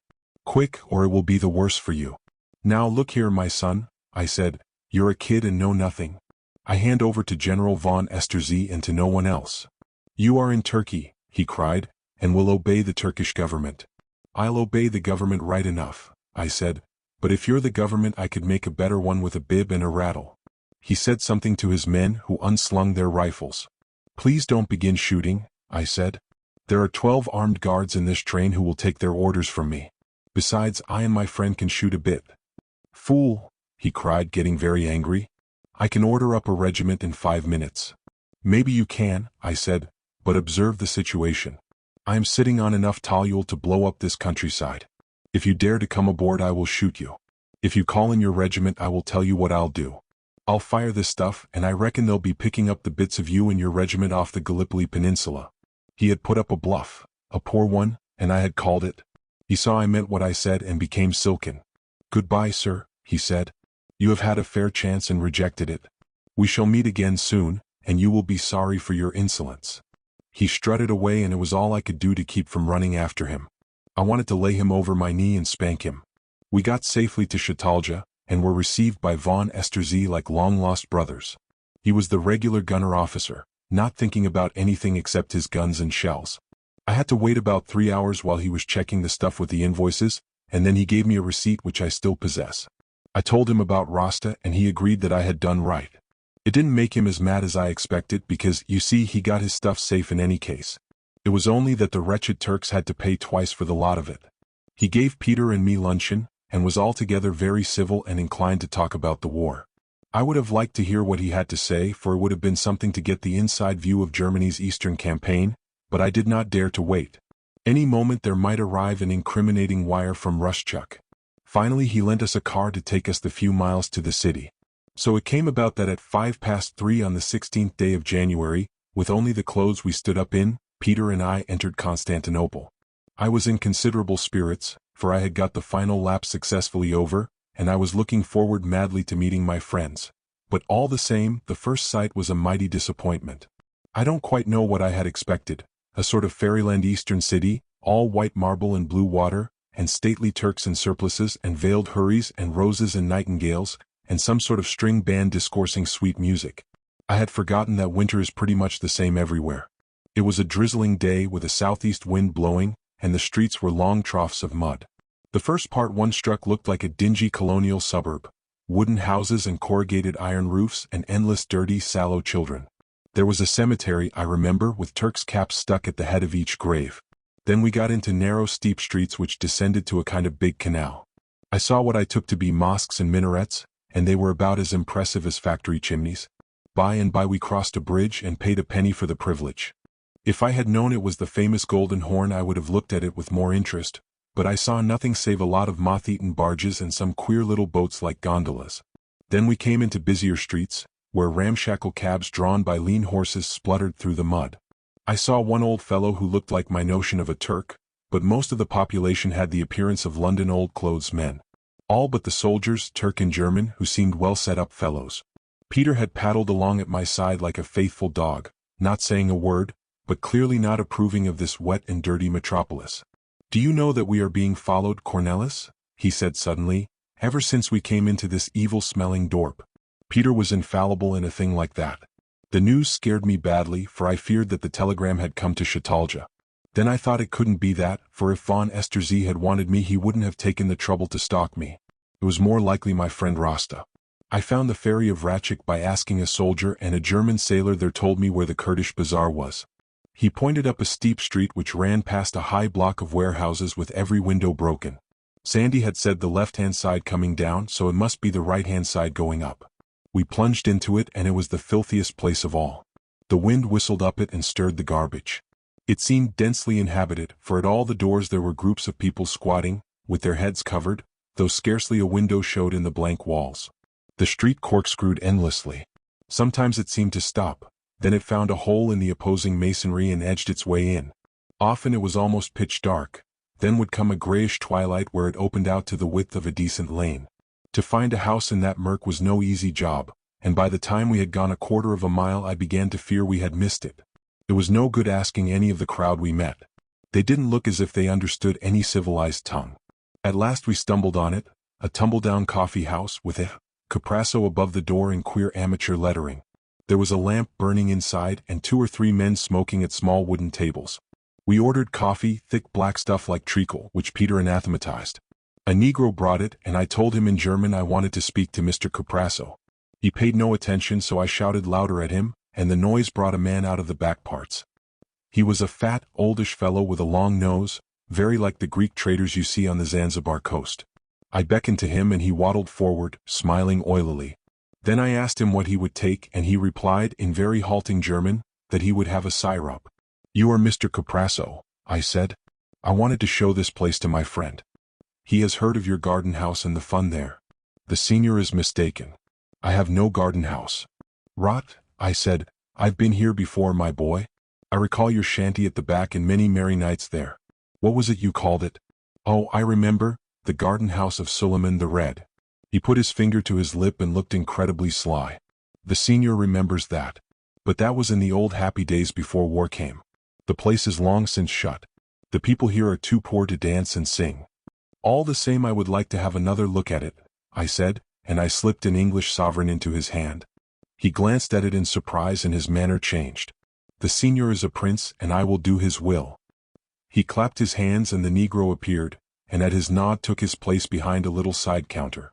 "Follow me," he said, and led us through a long noisome passage, which was pitch dark and very unevenly paved. Then he unlocked a door, and with a swirl the wind caught it and blew it back on us. We were looking into a mean little yard, with on one side a high curving wall, evidently of great age, with bushes growing in the cracks of it. Some scraggy myrtles stood in broken pots, and nettles flourished in a corner. At one end was a wooden building like a dissenting chapel, but painted a dingy scarlet. Its windows and skylights were black with dirt, and its door, tied up with rope, flapped in the wind. "Behold the pavilion," Caprasso said proudly. "That is the old place," I observed with feeling. "What times I've seen there.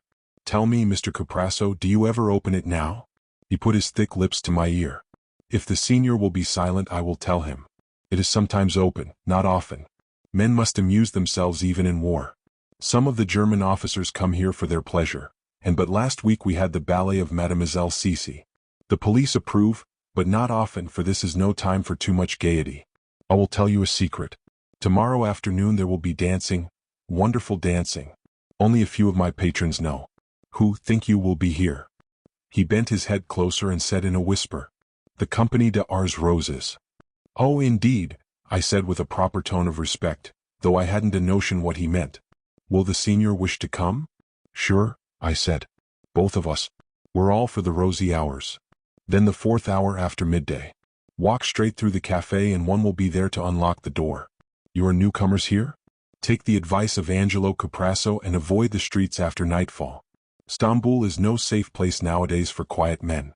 I asked him to name a hotel, and he rattled off a list from which I chose one that sounded modest and in keeping with our get-up. It was not far off, only 100 yards to the right at the top of the hill. When we left his door the night had begun to drop. We hadn't gone 20 yards before Peter drew very near to me and kept turning his head like a hunted stag. "We are being followed close, Cornelis," he said calmly.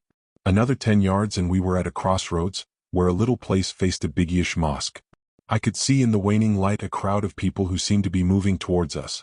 I heard a high-pitched voice cry out a jabber of excited words, and it seemed to me that I had heard the voice before.